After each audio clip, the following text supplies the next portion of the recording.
I love our intro so much. I really do, bro. I feel very honored that I'm a part of it, that you see my picture in there. I had to put that in there, what you looking like.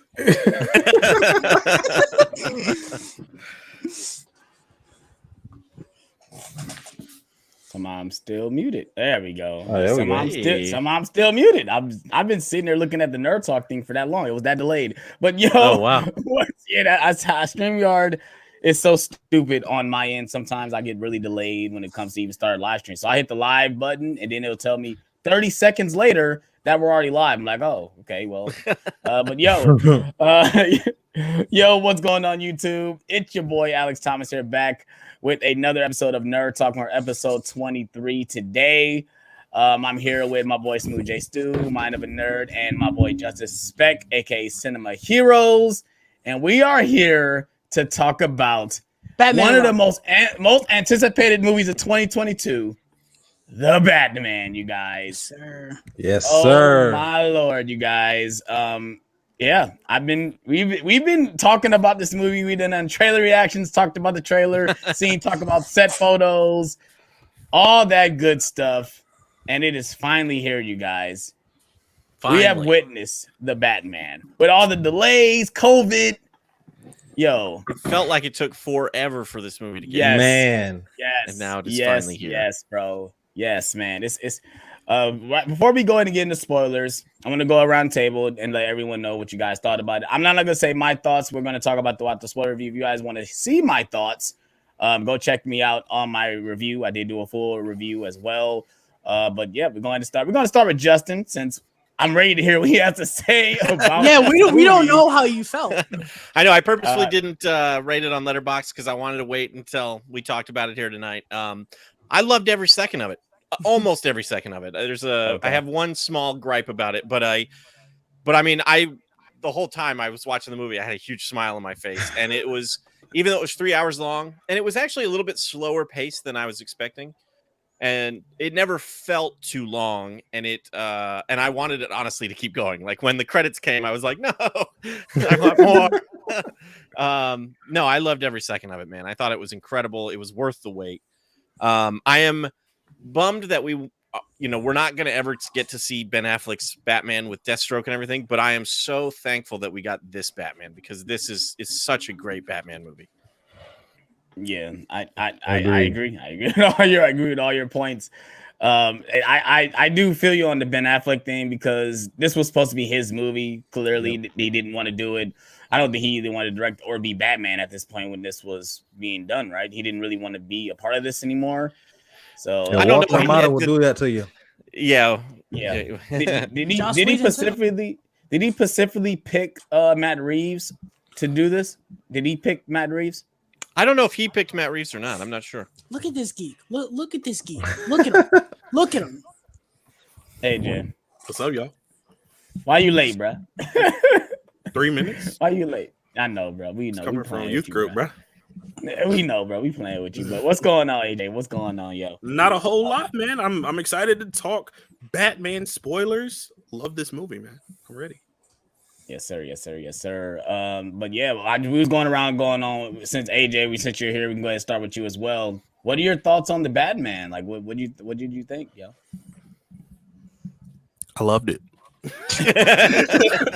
It was, so I saw it 2 times. I saw it twice.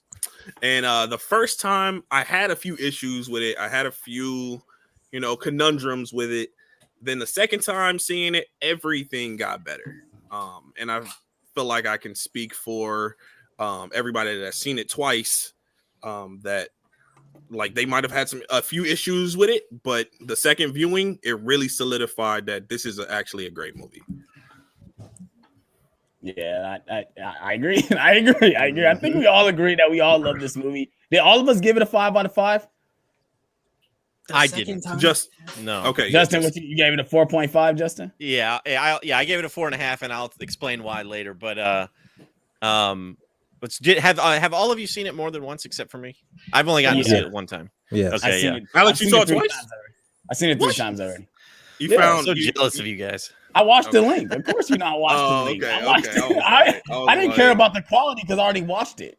So I already knew what was happening, you know. But yeah, I watched it last night actually to prepare for this for specific reasons because I wanted to clarify whether or not I love this movie more than Dark Knight. And to me, they're so neck and neck. Like it's like literally like I think it's gonna be like an Infinity War Endgame situation where if you told me on each day, I'm gonna say either one. You know, like it's gonna be the Dark Knight. I don't know about that. I think it's hardest to differentiate these two compared to Infinity War and Endgame. Agreed. I'll tell you every day of the week Infinity War is better. I get what you mean, though. I get what you mean, though. What I mean is on an enjoyment level, because to me, when people say they don't enjoy Endgame as much as Infinity War, I kind of look at them like, are you guys crazy? Because I enjoyed them at the same level. Like I will watch those movies back to back anytime of the week because I feel like it's one long movie. That's what Endgame and Infinity War is to me. But that's how I feel. That's how I feel about these two, Dark Knight and the Batman. It's like I love both of these movies on the same level. Where if I could literally watch Dark Knight, I'd probably pop in the Batman. I'll probably watch him on the same day when I get him physically, just because I can do that. But yeah, I like I said, if you guys want to see the rest of my thoughts, go check out my review. John also uploaded a review. He did a spoiler review today as well. Go check out his spoiler review and his review.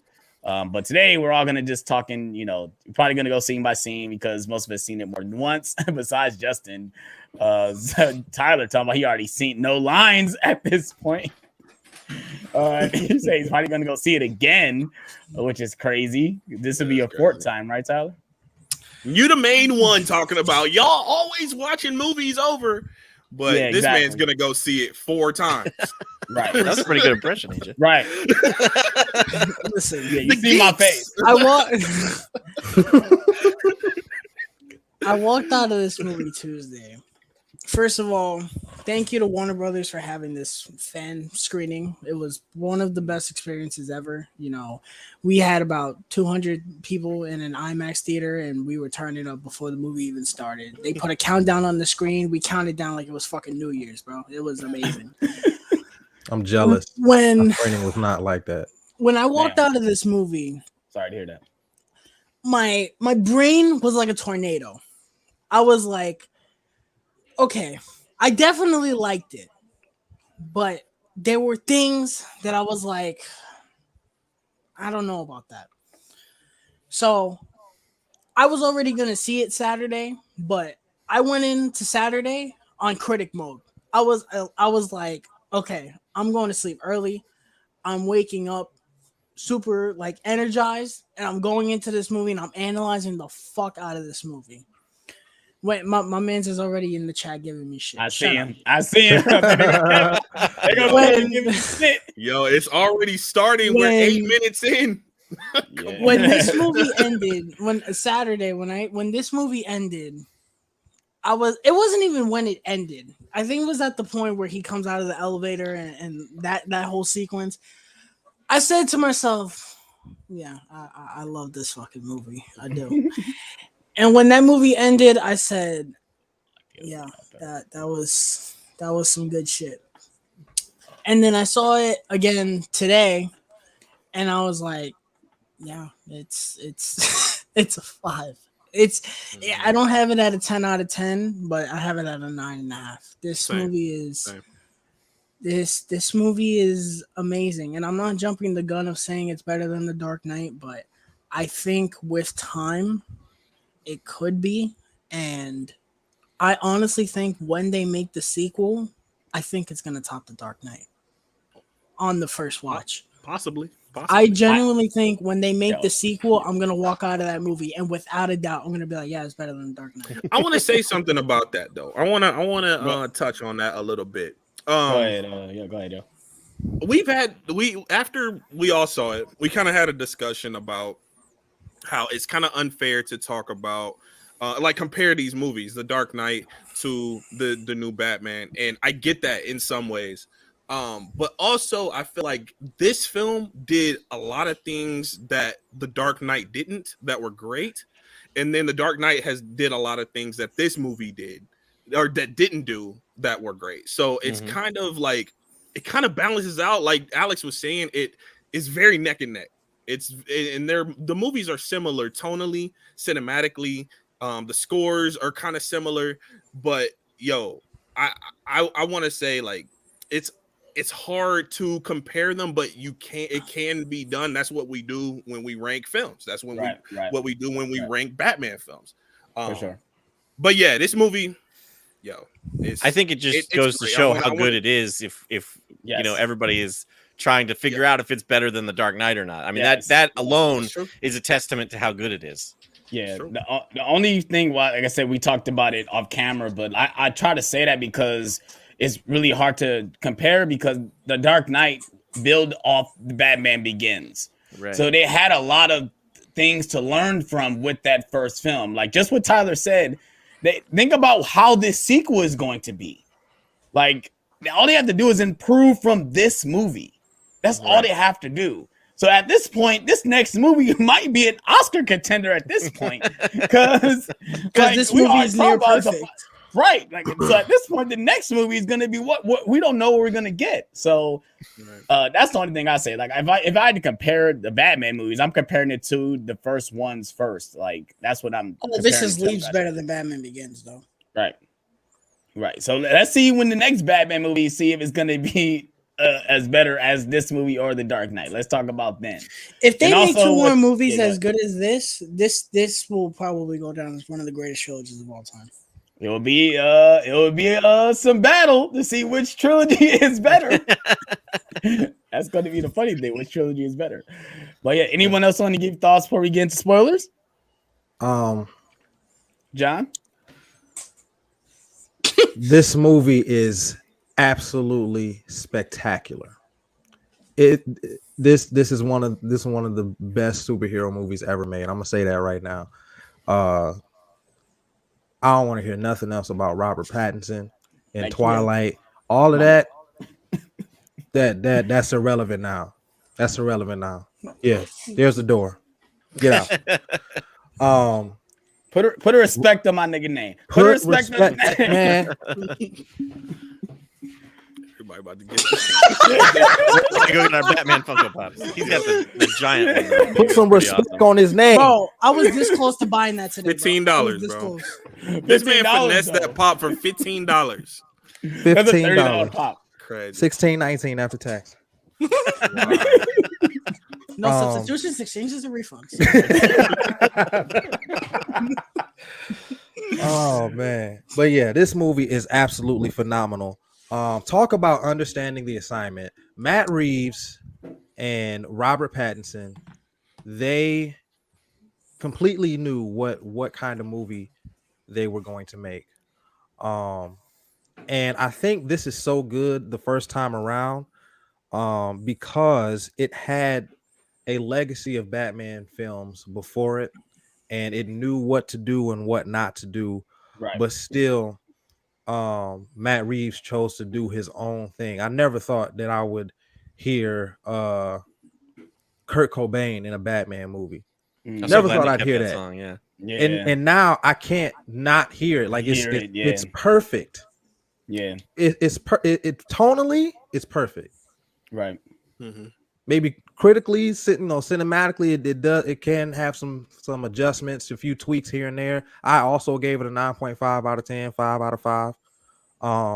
But tonally, it is the most Batman movie we have ever seen.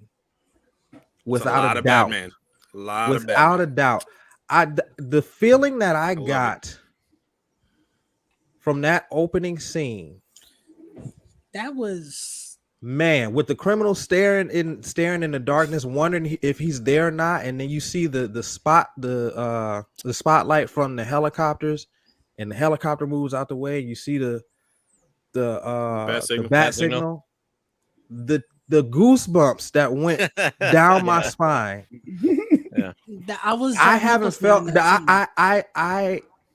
I got that same feeling watching Batman the animated series when I was a little kid. 4:00 on Kids WB weekdays. Yo, it came. That's the same feeling I got. I was like, they nailed it. They nailed it. It was only 15 minutes into the movie. I was like, this is gonna be one of the greatest movies I've ever seen in my life. And Matt Reeves did not let me down. I was I grinning that love whole this time. movie. I was grinning that whole time. I was like, bro. Even in the second act, when it felt a little slow, I was still happy. I was like, I'm okay with this. I'm okay with this. Yeah. The one thing I can say is that I love that the trailers were not mismarketing. Like exactly what we were told we were getting, we got. It was no misleading when it comes to the way it was marketed. I don't want to say total mismarketing because I do think that the Bat and the Cat trailer made it look like it was like full on action Batman.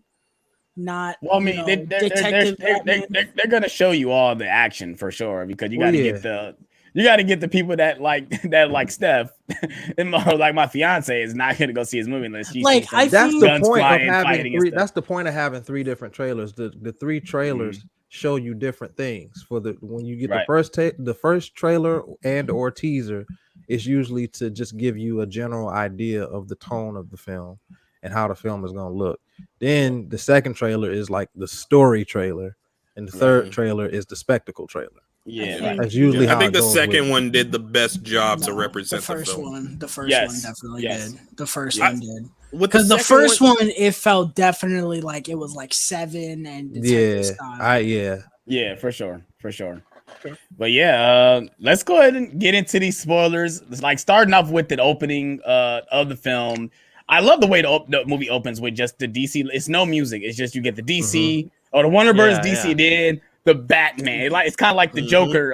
How the Joker opens. That's the first thing I thought of. I'm like, is this how they're gonna do all these offshoot movies? Just show the big title in the movie. I'm like, I'm down. Let's do it. That was dope. And then we get where they kind of like mislead you when you see it's the Riddler obviously looking into the window, and you think it's supposed to be. You think it's Bruce Wayne as a little kid, but it's not Bruce Wayne. It's I can't even think of the mayor's name. Mayor Mitchell. Yeah, Mayor Mitchell and his family. I guess it's Halloween night. He's about to go trick or treating, and I love this whole scene because I'm waiting to see what happens. And then as he's watching TV, they show the darkness, and then the light, boom, and you see the Riddler, bro. I'm like, you see him in the back, and you only see the reflection of the TV in his glasses, so it makes it look like his eyes are white. Oh my goodness, that was brilliant. Yeah, I said, so and then they do the close up, and he's just staring like, fantastic, kind of like he's Michael Myers. Yeah, a Michael Myers thing going. Oh, he was terrifying. Yeah, and then every time I've seen the movie since then, Saturday and today, I keep looking to see if I can see where he comes in, but I guess he's just already there. Yeah, it's just kind of cut. You don't see it. You see the windows open when they show the shot from above. The window's already open, so he's already in there. Yeah, we just don't see it until when they cut the inside of the house. He's already in there. Yeah. So and then we get him. He kills the mayor. And I love this whole. John, you're so funny. We're not gonna talk about this because we don't want to get demonetized. I don't want to get canceled because John told me something he thought the Riddler was gonna do on the mayor. I'm not gonna say it, but we'll talk about it later. But he thought he was gonna do something.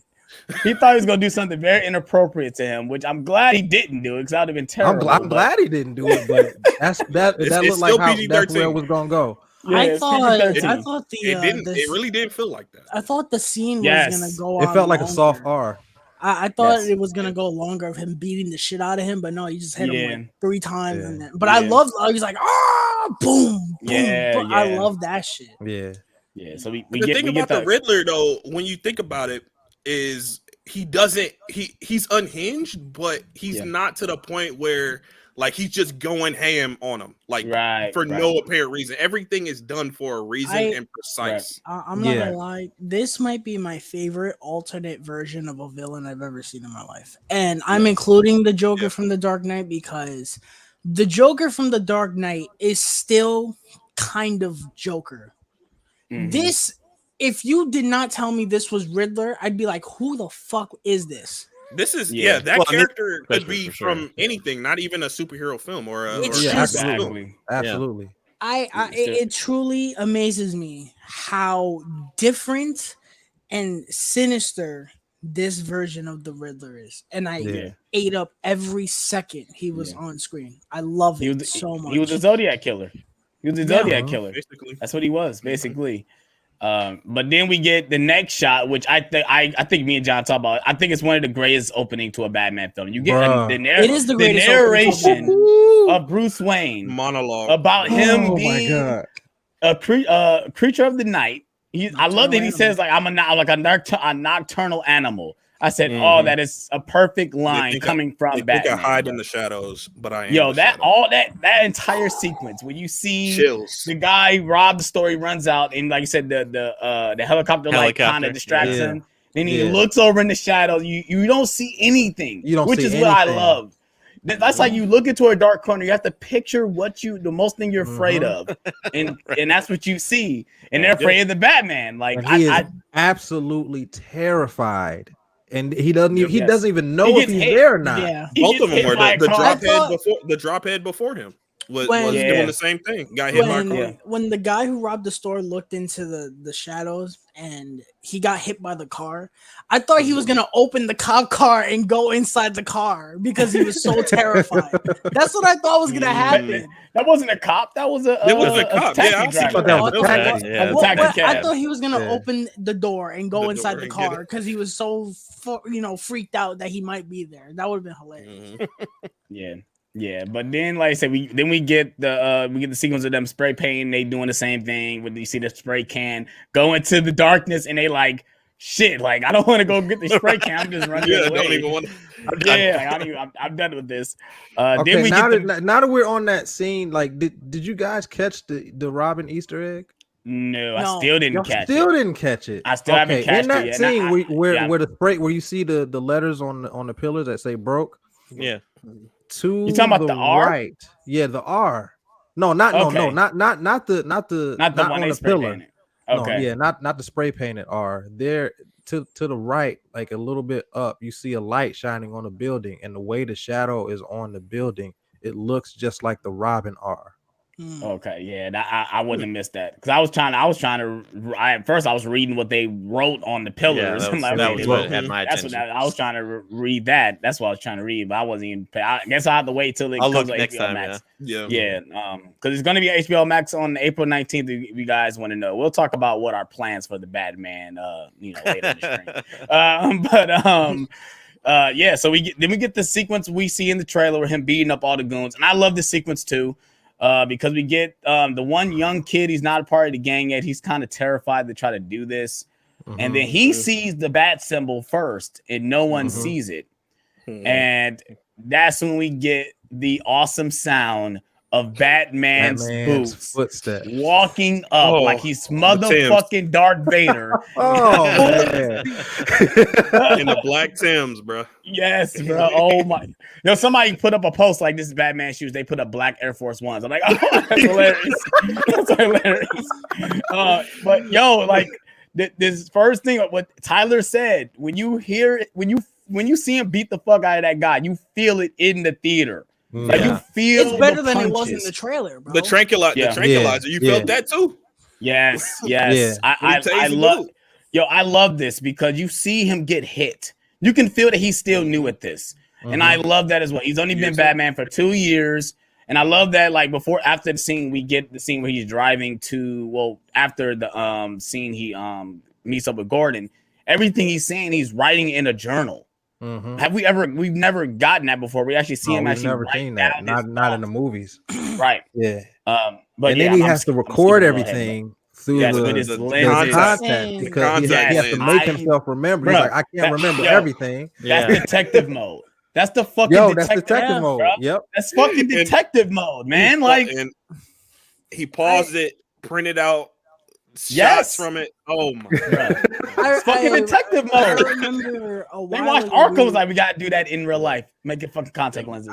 I remember a while ago we heard that, well, at least I did, that he was gonna have a mental illness or something, and he's crazy. I forgot about that before the movie. I saw the movie, and when I saw I have to write everything down to remember everything, I was like, that's really cool. I like that a lot. Yeah. But we skipped over scene. Absolutely insane. Yeah, we skipped over the scene, but the next scene we get is the introduction of Gordon, and everyone's thoughts on Jeffrey Wright as Gordon. Let's hear it. It's amazing. Fucking amazing. Yeah. Fucking amazing. Well, everyone that was complaining when he got cast, oh, why is he black? Oh my god. Shut your dumb ass up. Shut your dumb ass up. Jeffrey Wright is amazing, regardless of what skin color. If he was white, he would still be fucking great. Regardless. He's great as Jim Gordon. Right. He still would have been amazing. And it's Like funny John too Jones. because a lot of people were like, "Oh, why isn't he playing Lucius Fox?" First of all, I'm glad Lucius Fox isn't in this movie. Yes, Second of all, I can't see him as Lucius Fox. Like I kind of can because of the Hunger Games. The person he plays in that movie is very basically Lucius Fox. Yeah, damn, he is in there. Fuck, he was in there too. Yeah. But now, I feel like now that you've seen him as Jim Gordon, you couldn't see him as that. Yeah, Right. I don't know, man. This man. There's one scene later in the movie where I was like, I got no complaints anymore, bro. Yeah, I know exactly what scene you You talking are about. owning this movie. Me too. That scene that gives me chills when that line when he says that gives me chills. I'm like, bro, this. He's acting his ass off, bro. He's incredible in this movie. Yeah. Bro.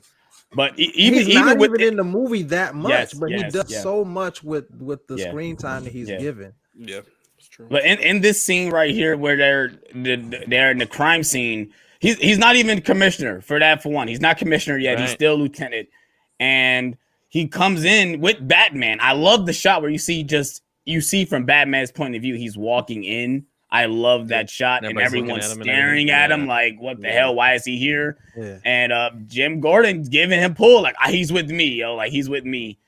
And I love that Robert Pattinson does everything with his eyes. All his acting is in his eyes. The way he's looking at it so well, not saying anything. Yes, he does that Throughout a lot of times in this movie. Yeah, throughout the whole movie, he just gives a look, and you know exactly what he's thinking. Yes, it's brilliant. I love that. Fantastic I love it. Fantastic performance. Yes. Definitely as Batman for sure. Yeah. So we get our first riddle, and has anybody else memorized the riddles yet? Because I haven't memorized all the riddles yet. Many times I don't watch them. I'm trying to memorize them, but I still haven't memorized them yet. What does a liar do when he's dead and he lies still?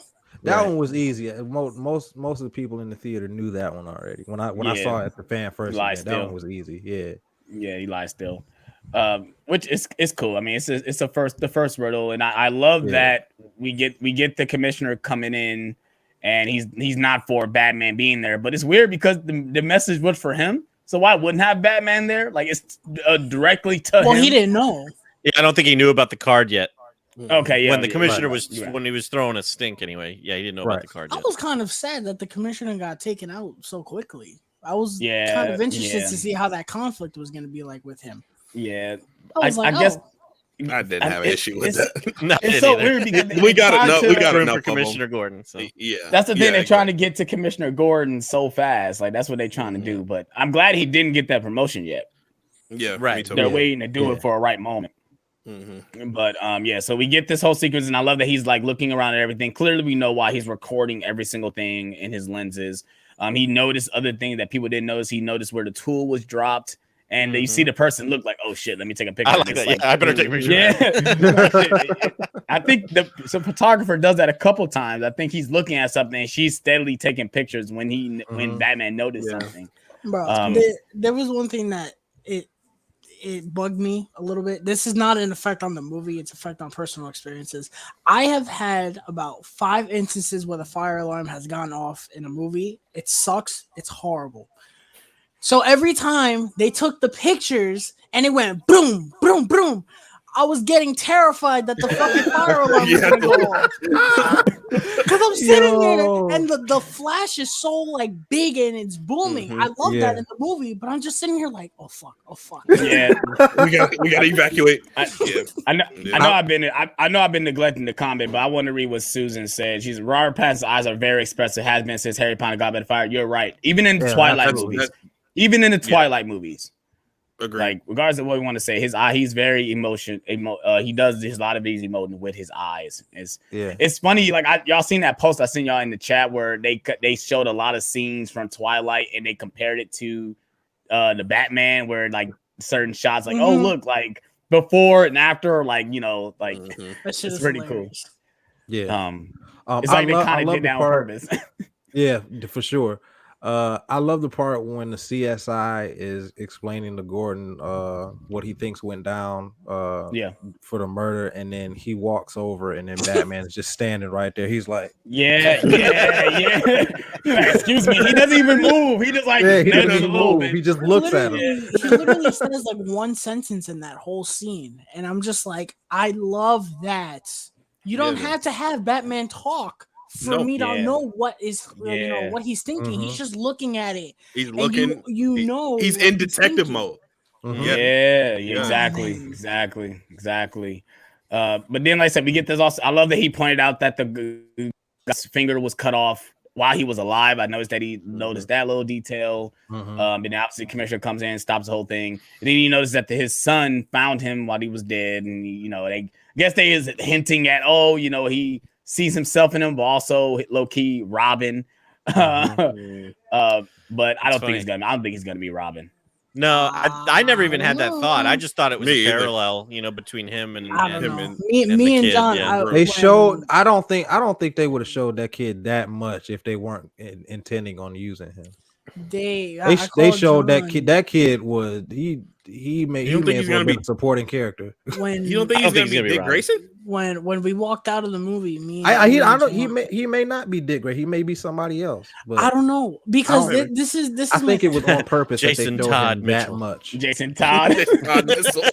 Listen, they didn't show. I wouldn't put it past him. They didn't show the mom, bro. That is the thing I keep coming back to. They showed the mom one time. Once, yeah. And they showed her one time they showed her, she was dressed in all black, bro. Well, it was a funeral. No, I'm talking. No, I'm not talking about that. I'm talking about in the beginning of the movie. Everybody's wearing black. Oh yeah. In the beginning of the movie on Halloween, she was wearing all black. So I was like, that might be reading it clue to be Robin. I don't think that might be Robin. Yeah, I don't see that happening. That's a bit reach. of a reach. I don't know. Nah, I mean, it's if anything, it's a wink. It's a wink to the audience. But then we get the song playing, and at first I'm like, I don't know if I like it here. I don't know if I like that they played the Nirvana song right there. I loved it there. I thought it was perfect. Because where else would you have put it? I don't think I would want. I didn't know if I wanted it in the movie at all. At first, when I first watched it, I didn't know if I wanted it there. I didn't want any. Either I wanted score or maybe nothing. And if you want to do a song, that's cool. But I probably just wanted score, not a song. I liked it where it was. I thought it fit well. I loved it where it was. I don't think a lot of people have been talking about this. The Batcave is under railroad. Wayne Tower. Oh, well, it's under Wayne Tower.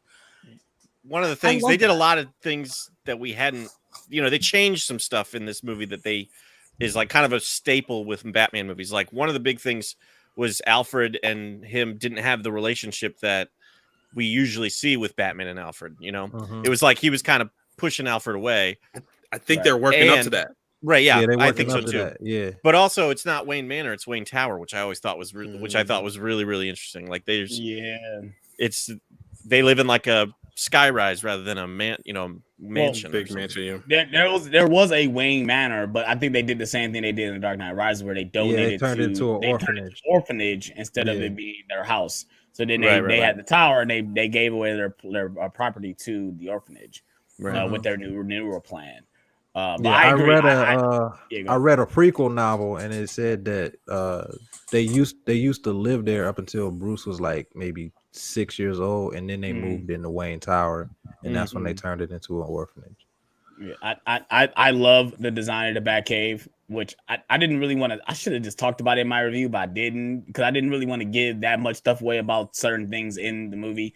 But I love the way I love that it's underneath the Wayne Tower. I love that he does stay in the tower. He doesn't stay in the manor. I love that as well. To me, this movie felt that what John said, it felt so Batman, bro. Could you see the bats obviously in the background when he comes in? Yeah. Which I love that too. But it's, to me, see it later in the film too. It makes sense that his Batcave would be in the bottom of Wayne Tower. It makes sense where it's located. Yeah, I love how he gets there, like underneath, like it's kind of like he's in the sewers, like he's going Yeah, into the sewers. it's a old subway station. Yeah, I love that too.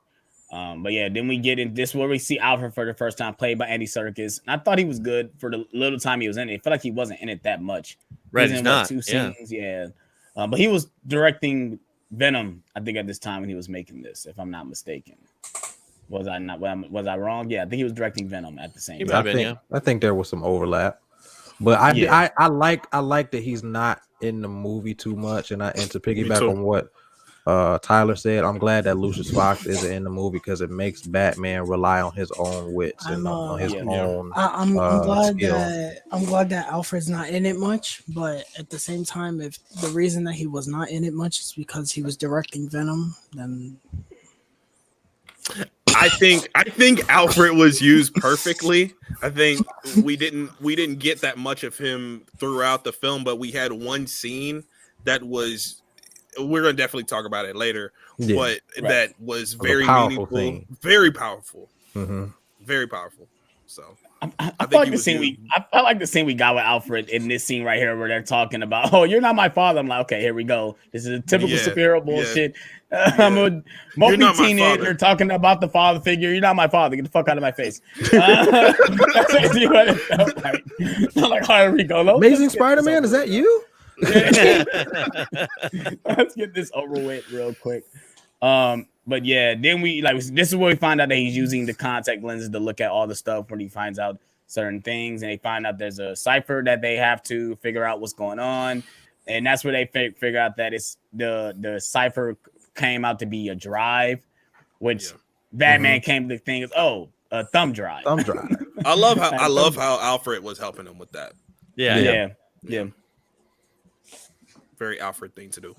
Yeah, for sure. He helps him out with most of the ciphers. Yeah, for sure. But then we get to the scene where he meets up with Commissioner Gordon, and they go to the car, which nice ass Aston Martin. That was Aston Martin that they pulled up to. And he's like, I'm looking for USB port. And the way Batman looks at Gordon when he looks up, that shit is hilarious. Yeah, he's like, drive. Drive. The way he looks like, nigga, really, this is some real shit. Drive. And then when they actually got to use it. Yeah, when they actually got to use it, and he's like, use this. He was like, oh man, come on. This guy's real. That's funny. all of us. And then he pops out the fingerprint reader. He's like, oh, this guy's hilarious. Yeah. Yo, I'm not even gonna lie. I love Batman and Gordon's chemistry. I fucking love it, bro. Fantastic. Yes, this is what I was telling John about this. When we were talking about Young Justice, because Batman is very funny in Young Justice. I've always said that when you write comedy perfect for Batman, he's fucking hilarious. Yeah. Even when he's not supposed to be, it's funny. Yeah. I think it's that dry comedy, that subtle comedy. Yeah. This movie understood that 100% because the humor in this movie is very good. It's not in here much, but when it's there, the movie's fucking hilarious. It's genuine. It's genuinely funny. And I absolutely love that. And there's a joke which you're going to talk about later that if Marvel did, it would be like, oh my God. We're actually about to come up on it in a minute, actually. I think that's after the scene where they find out that it's some pictures that leaked of the mayor being with another woman. You see Penguin in the background. And now I guess the idea is they need to go to Penguin to figure out what's going on. I love the line where he's like, oh, you're not going to get in there without a warrant. And he's like, Right. That's the next scene. He literally knocks on the door and they're like, you know who I am? He's like, no, get the fuck out of my face. Yeah. Then he like, I don't care. I know who you are, but I don't care. I love this scene because it's the twins. It's the twins from Teen Wolf. If you guys watch Teen Wolf, you guys know who they are. They're part of the Alpha Pack. And I love that he comes in first and then he goes to get his brothers like, look. Can you see this Look at this guy? guy. Like, what You the see fuck this is going dude? on? Look at this clown, bro. And I think he said that you better watch out for it. There be some blood on here. He's like, mine or On your yours? suit, yeah, on your suit. I was like, Yeah, oh like my mine or yours. Blood on god. your suit, on the suit. Yep. And then apparently of course- those twins were supposed to be Tweedledee and Tweedledum. Are you serious? Yeah. Wow. Oh, I didn't know that. That's hilarious. That's That's hilarious. who that was supposed to be. That's hilarious. But then of course he kicks the shit out of them, gets in, and I love that he just like walks. I'm not gonna run. I'm gonna walk in here and Yeah. just and then anyone comes up to me, I'm gonna beat the shit out of you. And he just start beating everybody's ass. And then But that's the thing about this Batman. He's not very stealthy just yet. He's kind of stealthy. He's Yeah, blazing. yeah. Because he heard people complain about that. It's like, why is he just? Why is he going to the front doors? Like he doesn't know how to do that yet. He knows, but not to the extent where I could literally just walk into here because I'm That's Batman. one thing. Like Yeah, by the one end, thing that- he does. That's one thing that really irks me is when people complain about stuff like that. I'm like, do y'all understand context? We can't get everything we want in one movie. They have to build up to it. They're making us earn it. Like y'all don't like. I don't understand how people don't I understand. personally, I didn't view it as just like the him, smoke bomb scene. I didn't view it as him being an early Batman. I just viewed it as him being Batman, like just not giving a fuck. That's how I viewed it. I viewed this entire movie knowing he's just starting out as Batman. Even him being Bruce Wayne, because he doesn't know how to beat Bruce Wayne. He hasn't found that balance yet. He doesn't know how to use that dichotomy yet. So when he's Bruce Wayne, he's still Batman. He just don't have on the suit. That's the whole purpose of us establishing early in the movie that this is year 2.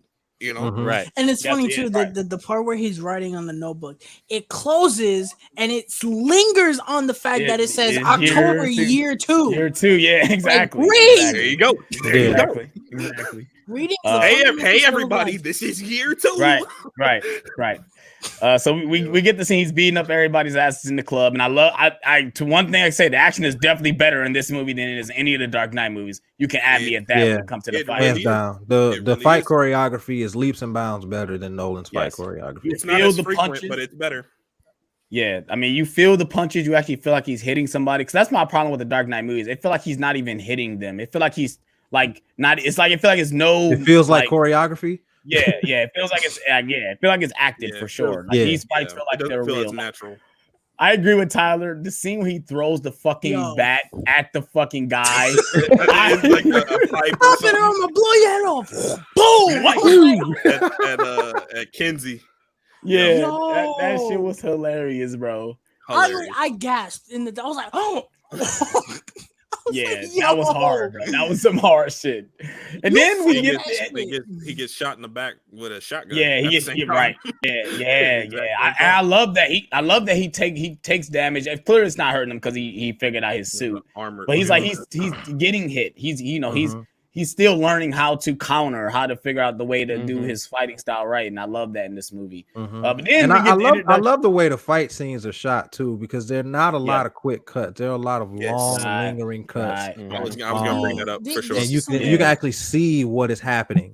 This is something I haven't heard a lot of people talk about, and we're going to talk about it in a scene that definitely benefited from. The sound design in this movie is phenomenal.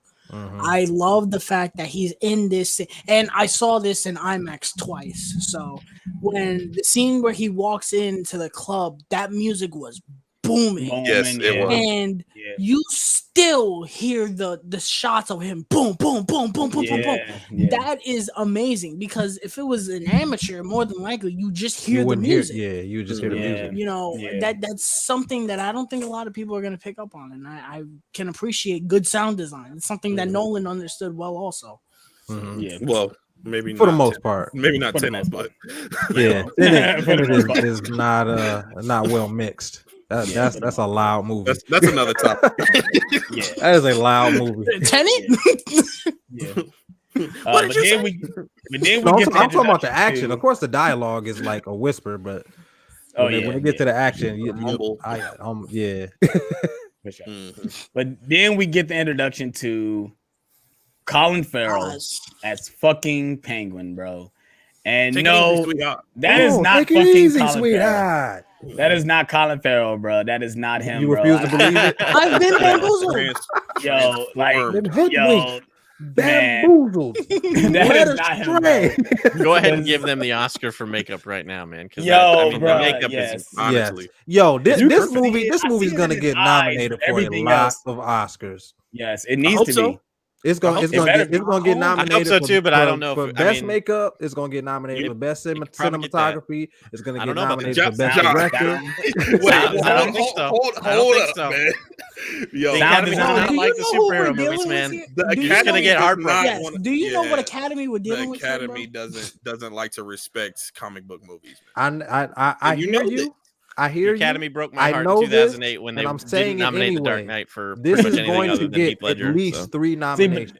I'm Bro, calling That's it now. that's it right there, though, Justin. It'll That's it get right makeup there. and sound mixing or whatever. Those are the three. That's what it'll And, get. and score. It'll get nominated for Maybe. score as well. I can see But it getting scored. The one problem thing is what I it came out said- in March. By the time Yeah, Oscars, exactly. they'll forget about this movie by the time Oscars come out next year. I don't know. I don't think it's gonna get forgotten. I don't think so. I think this movie It'll is get differently. the ones. It'll get the technical ones. It'll get Yeah. sound and It makeup, won't- no- maybe. Yeah, no I do performance. think Maybe Colin score, Farrell but I should be think I nominated, don't know though. if it'll make score by the time the other movies come out. You at really the don't end of the think year. it'll get nominated for cinematography? No, It'll get nominated. For it should. It should. It will. It should will. get nominated. I'm but on the it won't. fence. It will. I don't know, man, It will. because we It didn't will. get any. Well, we got Suicide Squad, but that was it. I don't think I can't see a DC movie getting nominated. I could see Marvel getting nominated because Marvel, everyone loves Marvel. I can see this movie getting nominated for best score and best. But what would cinematography, what would a Marvel movie get nominated Well, for? Marvel yeah, that's true. in this Special year, effects. Special Spider-Man effects. No Way Home got it. Special No Way effects, that's Home it? got that. That's no, it. That's it. Is but it? also Shang-Chi. I know Shang-Chi got nominated for something. I forgot what it was. Might have Was been it sound costume? or something. I think it was Costume. costume design. No, that No, sounds it about wasn't right. that. That sounds Someone about right let if us that know. was it. Let us know. I know every Marvel movie got nominated for something other than Eternals. I know that, which is bullshit. Eternals is good. Eternals, Widow. Black Widow Eternals didn't is get anything, good, bro. Yeah, I don't think Black Widow did anything either. No, Black Widow didn't get nominated for nothing. No, Uh, it should be nominated for But yeah, Nightcrawler they- Award. The one thing I can say, this movie should definitely get nominated for best makeup because Colin Farrell does should. not look like himself. They did a really good makeup on him the way he looked.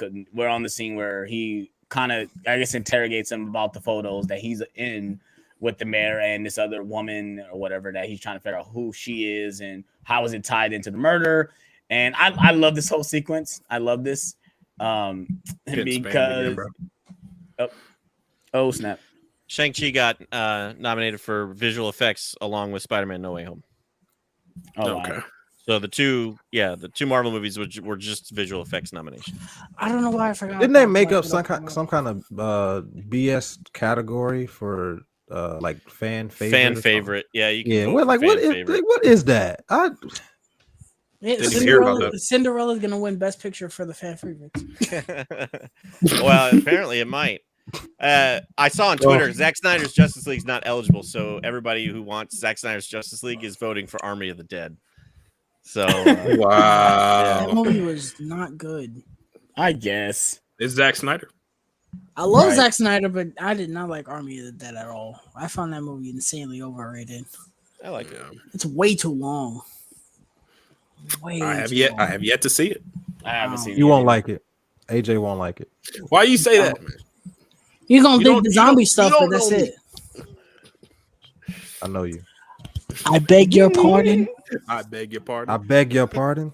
That's I it. beg All your right, pardon. let's get back Let's- to back. yeah, let's bro. get We back gotta to talk it. about 3 hours of this shit. Yeah, for sure. We already about an hour in. Yeah, I got it. I got rid of the comments. I don't know what the hell it is. I got disband. But getting back to the Batman, like I said, we're on the scene where this is where we see Zoe Kravitz as Selena Kyle for the first time when she walks in and sees what's going on with Batman talking to Penguin. And since she just showed up, what do you guys thought of Zoe Kravitz as Catwoman / Selena Kyle? I thought she was fantastic. I Yeah. like her. I don't love her, and I think me and AJ feel the same way. I've seen the movie 3 times, and I'm like, I like her, and I believe her in this role. She's believable. She's more Long Halloween Catwoman than, Arkham Catwoman. But like, Yeah, for sure. I don't love her. I'm not like, oh my god, this is so iconic. I still like Michelle Pfeiffer more as Catwoman. I'm sorry, bro. And it's not because It's kind of apples and oranges with those. It's not because of how she looks. You know what I'm saying? I mean, both of them look great. To be honest. But I just like Michelle Pfeiffer's Catwoman more. I like that conflict that she has with Batman more than the conflict that they had in this movie. That's just, I don't know. That's just my personal preference. But I did like actually worked well together in this movie. Mm-hmm. I would have to kind of disagree, although I do think that Michelle Pfeiffer is the quintessential Catwoman. I absolutely loved Zoe Kravitz in this movie. My favorite scene with Batman and Catwoman is when they first meet up after they get done fighting, and he's restraining her against the wall, and the camera goes in, and she the look she has on her face, keep it PG. She's like, oh, this is nice. And Batman ain't even worried about her. Batman is just making sure they don't get seen by the cop. And and like the way Matt Reeves directed that scene, it lingers, and you can see their breathing sync up. Bruh. Man, we've never even I don't even think Batman Returns had that much like chemistry. Bro, yeah. All Batman like had to I agree. don't know, man. All Batman like, had to do was move his hand a little bit down the low. You know what I'm saying, bro? So I'm saying, bro. I love after watching this for the third time. At this point, I love Zoe Kravitz as Catwoman. I think she has taken the throne for my favorite Catwoman on screen. Catwoman. We're not going to talk about animated Catwomans because those are totally different. But on screen Catwoman between Michelle Pfeiffer and Hathaway, and now I'm not going to go 60s either. But yeah, she is my favorite. She plays the role with so much vulnerability. Yes. She's still Catwoman. She's still the tough Selena Kyle, but she has a softness to her. And she doesn't really hold back emotionally. She lets you know exactly how she feels, even if she's feeling sad or whatever. You know what I'm saying? So she definitely plays her with the most vulnerability that we've seen.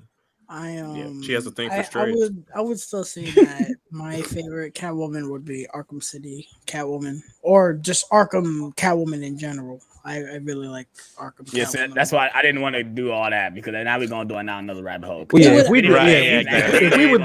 we was doing all mediums, then Kevin Conroy would be the best Batman, and then that's not even a question. Right. Yeah, right.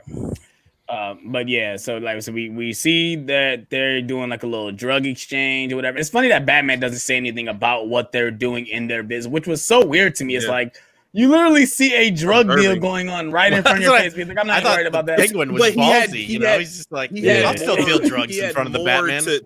To do like he had more. That was kind of like matters. More pressing matters than that. Yeah, he's like, okay, I got this. I really like that about Batman.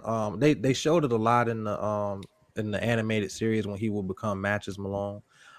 He would kind of like pick and choose what he like, how he would dispense justice. So he was like, I'm gonna let these little petty drug deals go because they don't really mean nothing right now. I got bigger fish to fry.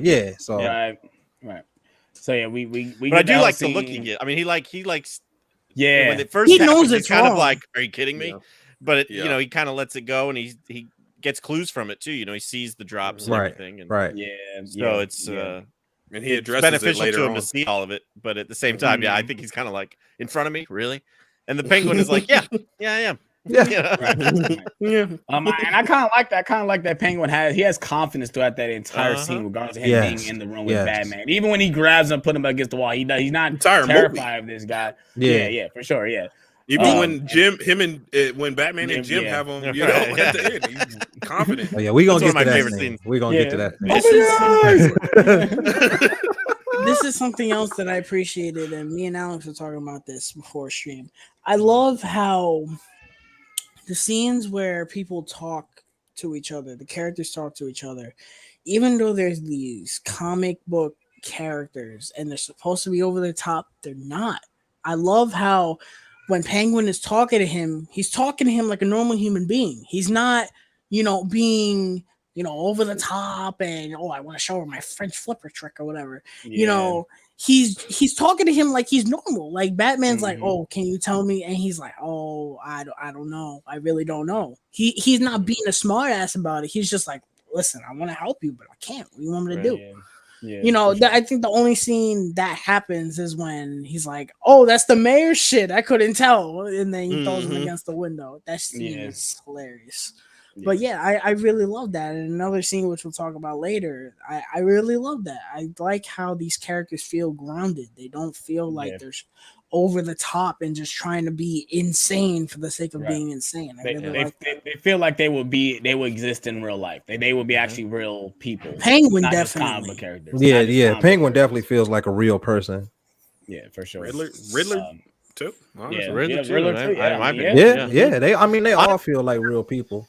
I used to think the Dark Knight trilogy was like the most grounded Batman movies we had, but this movie, and I never would have expected this, feels more grounded and like realistic than those movies do. Yeah, give it a run for its money in that department for sure. For sure.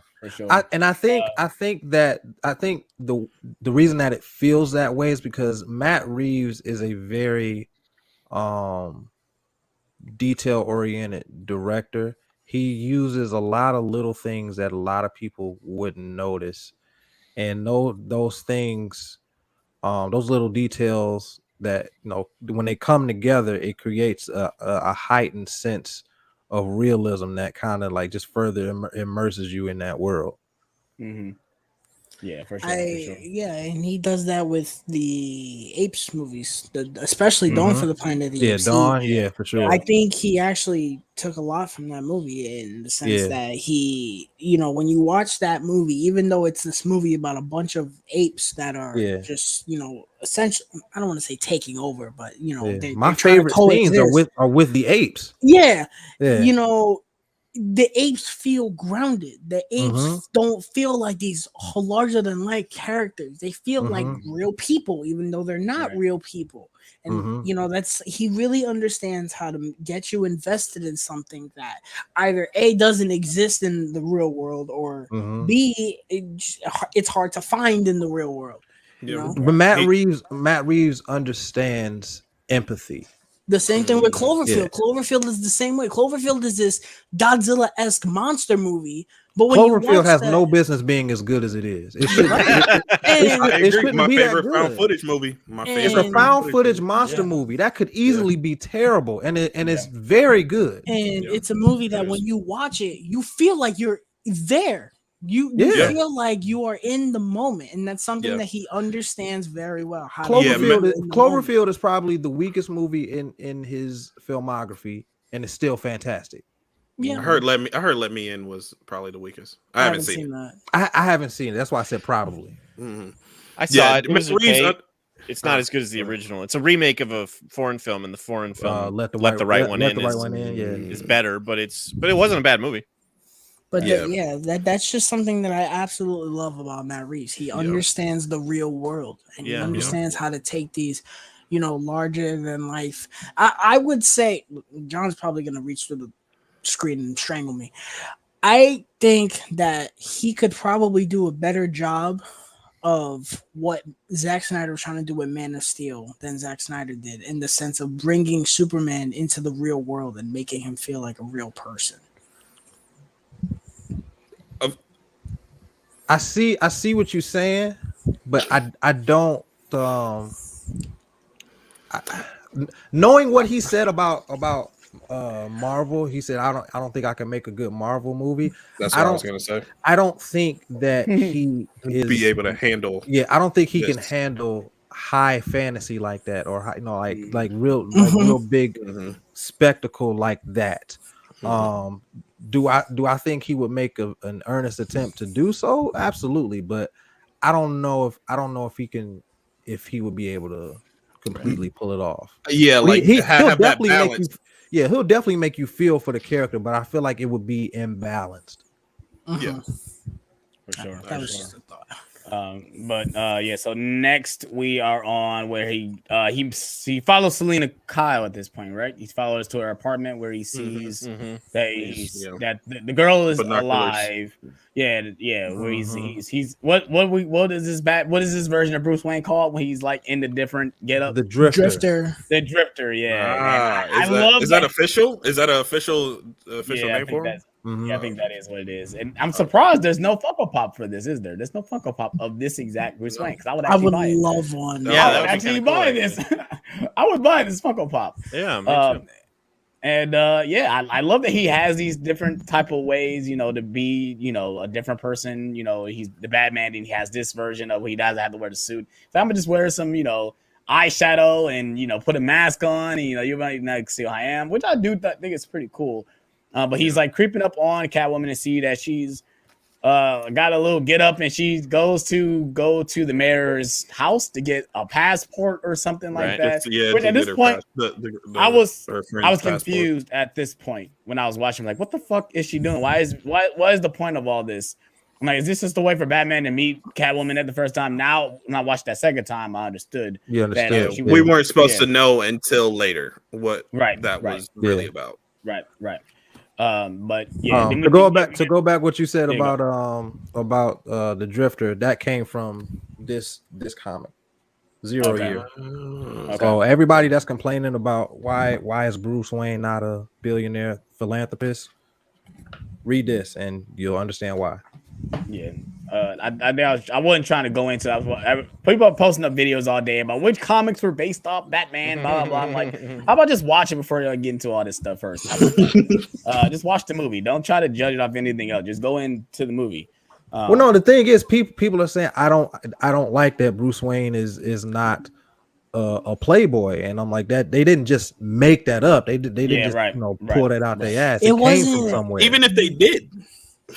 The first thing when I saw it the first time, I wasn't a fan of the Bruce Wayne, and I don't think AJ was really big on it either. Am I right? I don't want to say that. Yeah. Okay. You get it was because I had to really get used to it, and John was telling me that he was like, you got to get used to it. So on the second and third watches, it didn't bother me at all, really. And I actually really enjoyed because you understood the context. Yeah. And when we get to a scene later in the movie, I was like, I kind of get it now. And I will admit it's different, different in the comic book world is like shooting someone's dog, Right. That's true. Yeah, but no, the thing is, like we said earlier, he hasn't found that balance yet. He is addicted to being Batman, so he can't turn it off like we're used to seeing. He's learning to develop that skill. Yeah. So right here we get the first interaction between Selena Kyle and Batman, and I love it. I freaking love it. She's trying to counter him with every single thing. It's like, nope, you can't beat me, bro. Like you can't beat me. I'm sorry. Like they get their first little touchy moments. I like to call it little touchy, chemistry moments. Which I'm like, I love every single moment. I love all this shit. At this point, like I might as well just take your clothes off. Just go ahead and take your clothes off. At this point, what did he say? Slam you on the table, And I guess I did love that he heard the cop and got him out the way. Like, hold on, like we do not want to be detected that we're here. And now what happened? Although, I feel like that cop was not a very good cop because I feel wasn't her like safe tracking materials still on the ground and the safe was open. He's walking with the flashlight, like, nope, all good here. I don't see any problem in this room. What up, Steph? She said I did kind of wish Bruce had just a little more a little charismatic. It didn't bother me one bit. I kind of second that, but it wasn't to the point where it was out of character. I would have wanted a little bit like of yelling, like the whole scene with Alfred, and like he was upset, he was frustrated, but he was still kind of somber. I wish we would have got some more oomph from that. We'll talk about that scene where we get into it. Why For sure. I love that scene. Don't get me wrong. I love that scene, and the back and forth between Alfred and Bruce was phenomenal. But I wish I would have gotten a little bit more oomph from Bruce. Yeah. I'm with Stu on this one. It didn't bother me at all. I like this version of Bruce Wayne and how he's still, I mean, even when he goes to the funeral, he's in Batman mode, just not in the suit. Yeah, when he was there to that's the reason why he's going. That's the whole reason why he was going. It's like, oh, Riddler might show up, so let me go. I don't know. Fuck these people. Yeah. When the mayor, I think that's the next scene where he goes to the funeral, and the mayor's trying to talk to him, and he's just like, bro, shut up. I'm not giving you my money, woman. Shut up. But why was she trying to get him to talk about that right then? Like, because he's such a he doesn't go out. The only way that was her only opportunity. He was dodging her cars. Yeah, I get that. But so I'm like, this is a funeral, bro. Yeah. Unless we missed something, the next scene is the funeral scene, right? Well, he gives Catwoman the contacts, and she goes back into the club. That's what I love this scene as well. I love that we get to see her doing what she does, and so seductive and stuff like that. To try to get information. I love that Bruce is there, or Batman at this time is just trying to get her to do all this stuff. I love this camaraderie between these two characters. I can't think of the actor's name, but he is a Skarsgård. I know that much. Peter Sarsgaard, yeah. Peter Sarsgaard. He was in this movie. Yeah, he's not related to the Skarsgård. Oh, he's not? Okay. Correct. Yeah, it's Sarsgaard. Yeah, his name is Sarsgaard. Yeah. Their name is Skarsgård. Yeah, that's what I'm saying. I keep getting names. And Thor's from Asgard. Yeah, he's married to Maggie Gyllenhaal, so there's a little Batman connection in the family there. Okay, I didn't know that either. Nice. Yeah. I was trying to figure out where I've seen him from, and I seen that actor. He was in Orphan. He was the dad in Orphan as well. That's what I seen him on. He looked familiar. What did I see him from? Why are you coming for me? No, a lot of good stuff. He was in Green Lantern. He was a bad guy in Green Lantern, and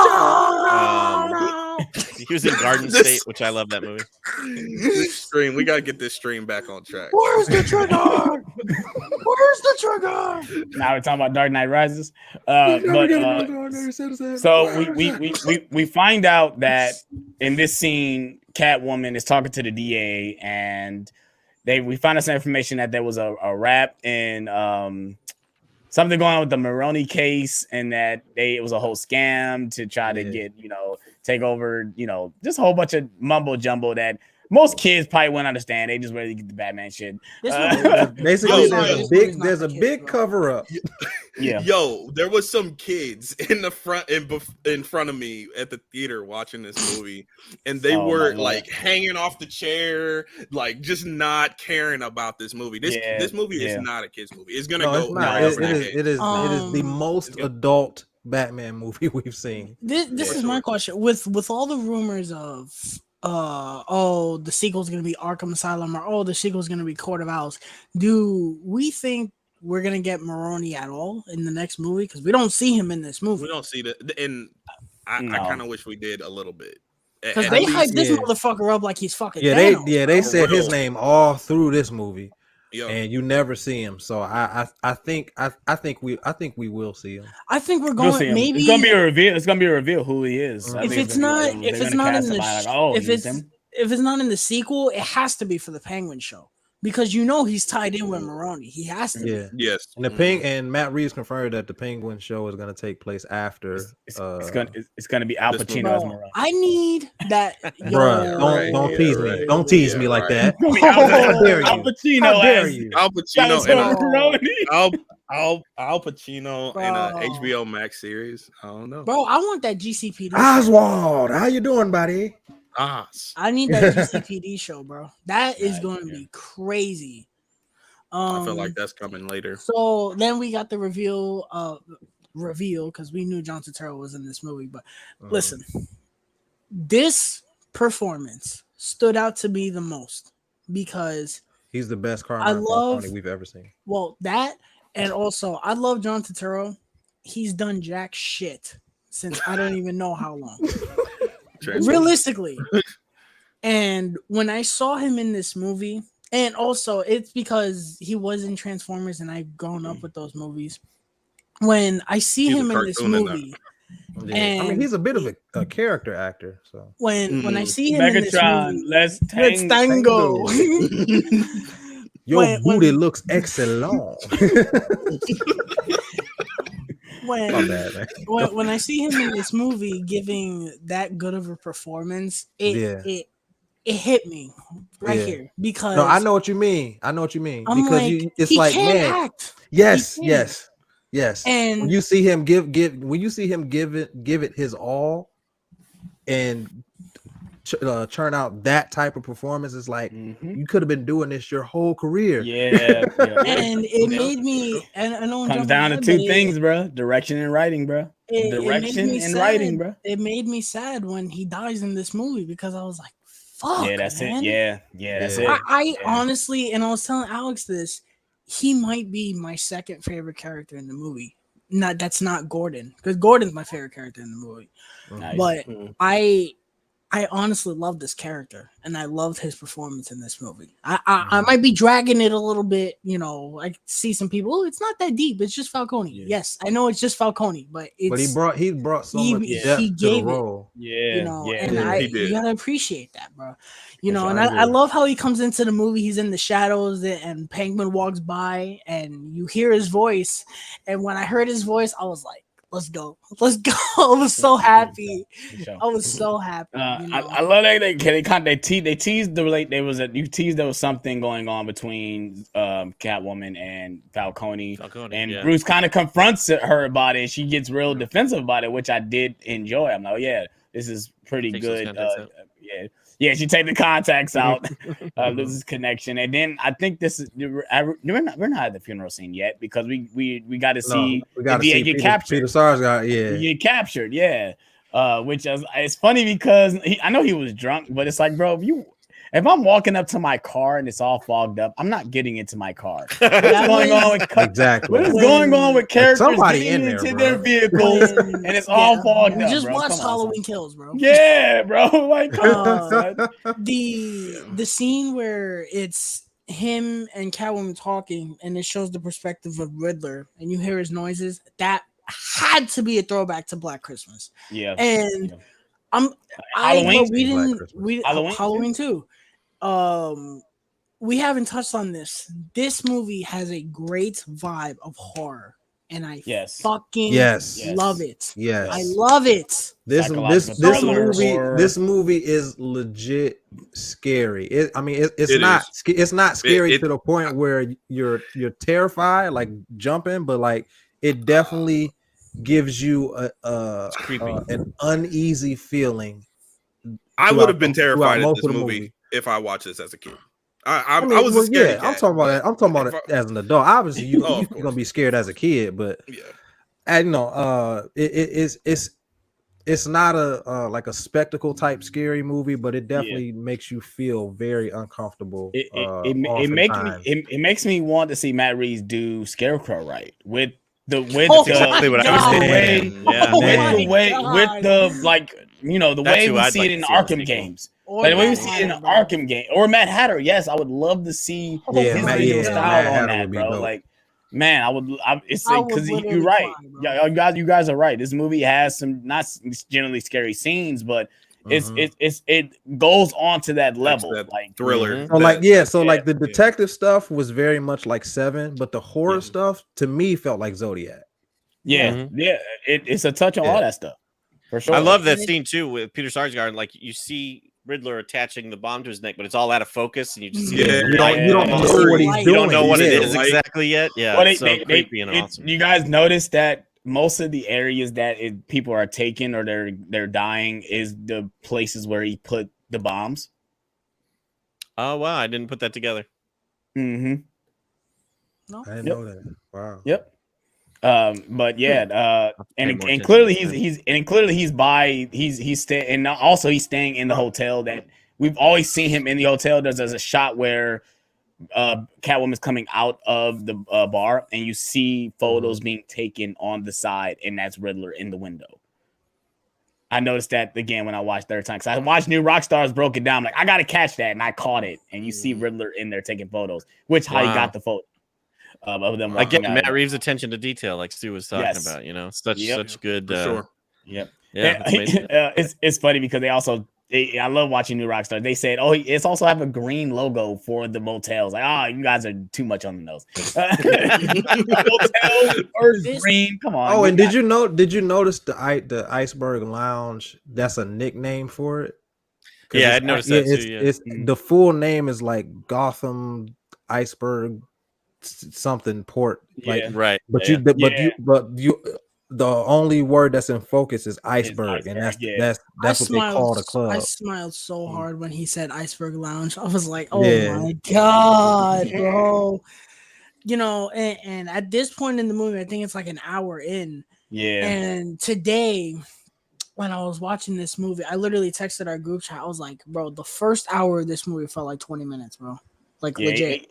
When you that first time you watch it, it goes, but like after the second viewing, it literally you're already at the sequence already that we're talking about right now. It feels like we get here so fast, like it does. Man, this first hour and that in that first act, Robert Pattinson is Batman for the whole first act, and I love it. I love it. Hunter, he said, which one you think was darker, Heath Ledger or Paul Dano? Who was more dark? Heath Ledger. Only because Paul Dano. I don't know, man. Only because Paul Dano goes over the top a little bit. I never felt that way with Heath Ledger. Yeah, I don't. It's I hard, think Paul Dano, bro. We literally see him brutally murder somebody. We literally see him brutally murder somebody. Now listen. I'll take Heath Ledger's performance over Paul Dano's performance, but if we just talking about the aspect of darkness, it's Paul Dano. It's Paul Dano. Yo, the first shot that we see Riddler, he's in this man's house in the darkness.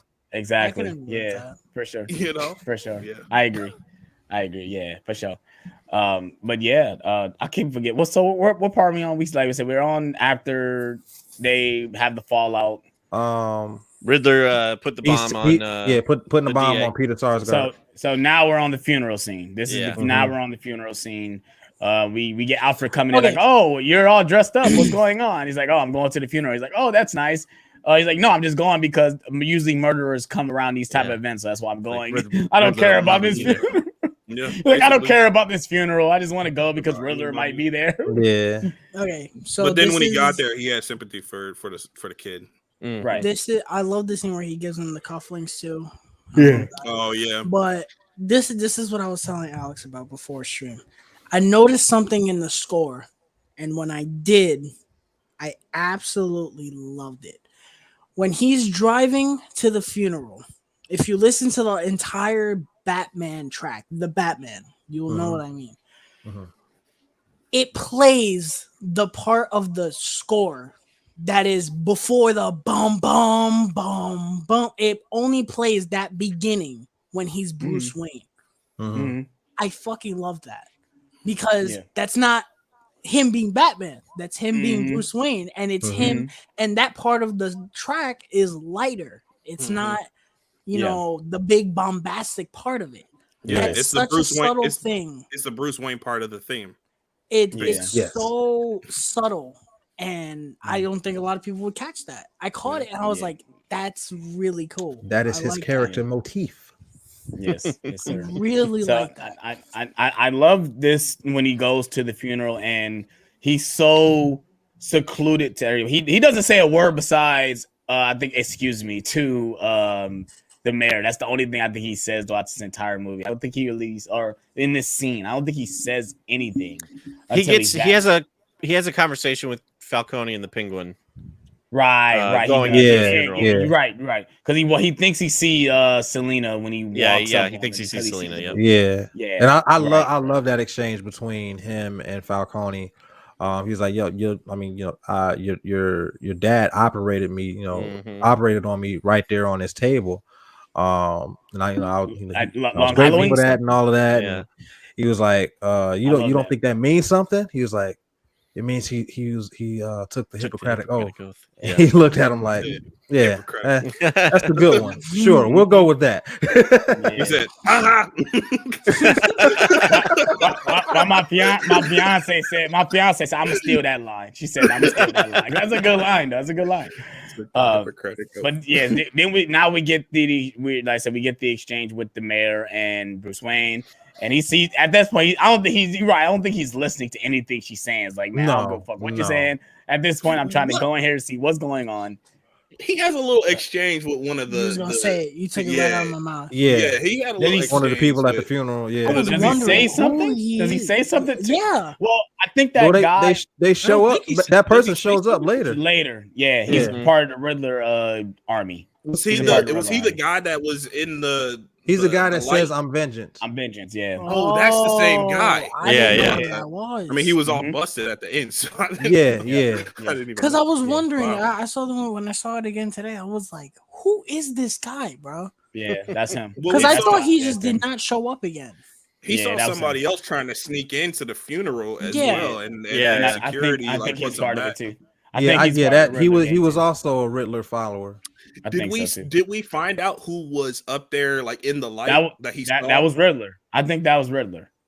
That was definitely Paul Dano. Yeah, I Right. think so. Yeah. Oh yeah, The way, yeah, that, the yeah, way that the was Paul hair, Dano. the way the hair looked Yeah, that on the was Paul shadow, I Dano. said that was definitely Paul Dano for Yeah. sure. not in the mask.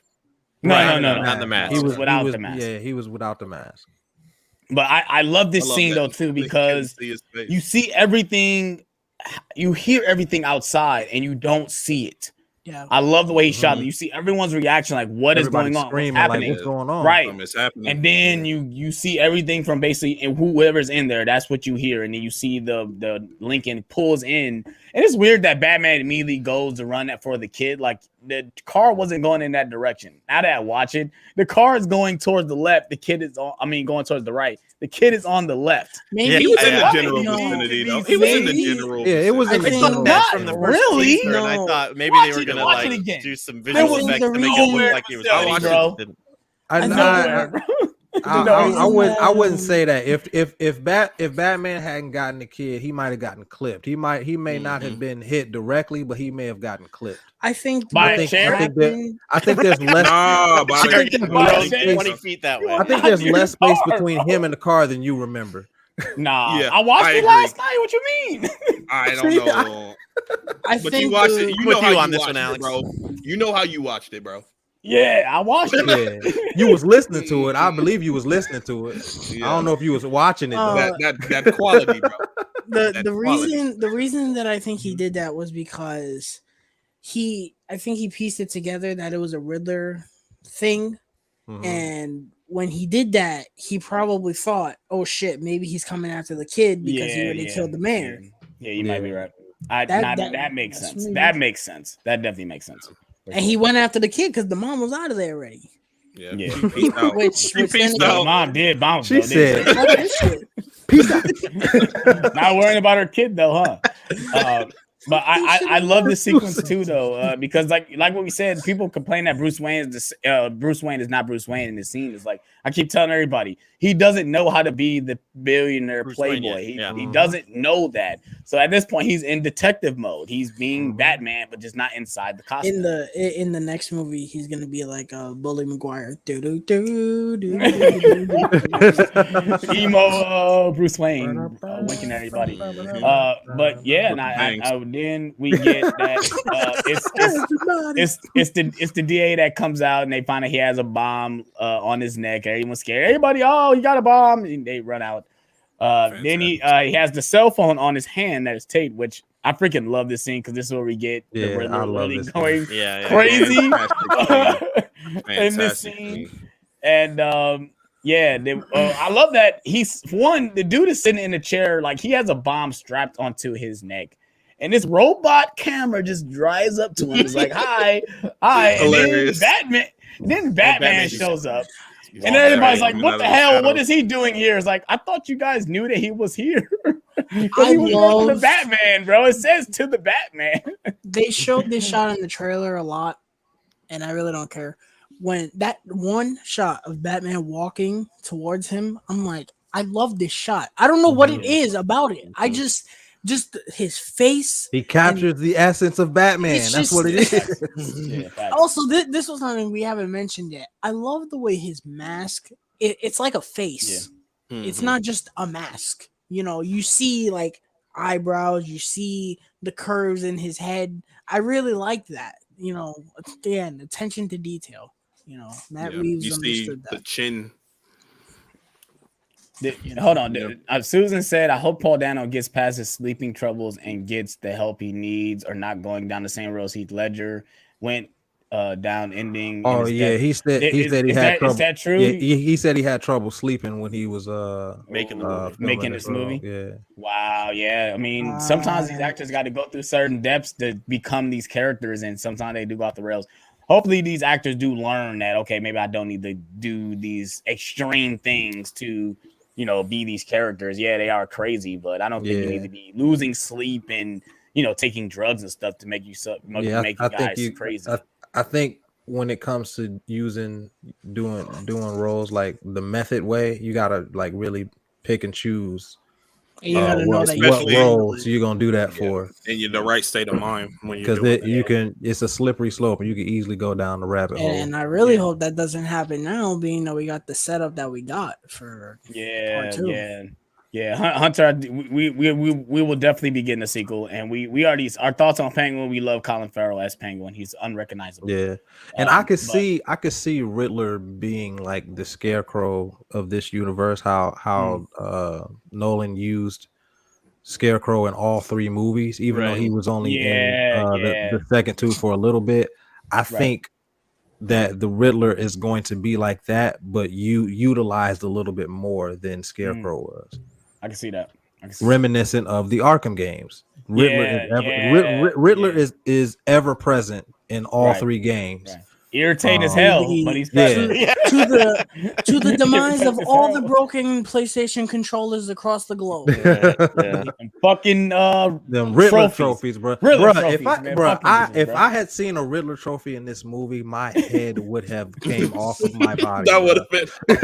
I kind of wish that we had that instead of the cards.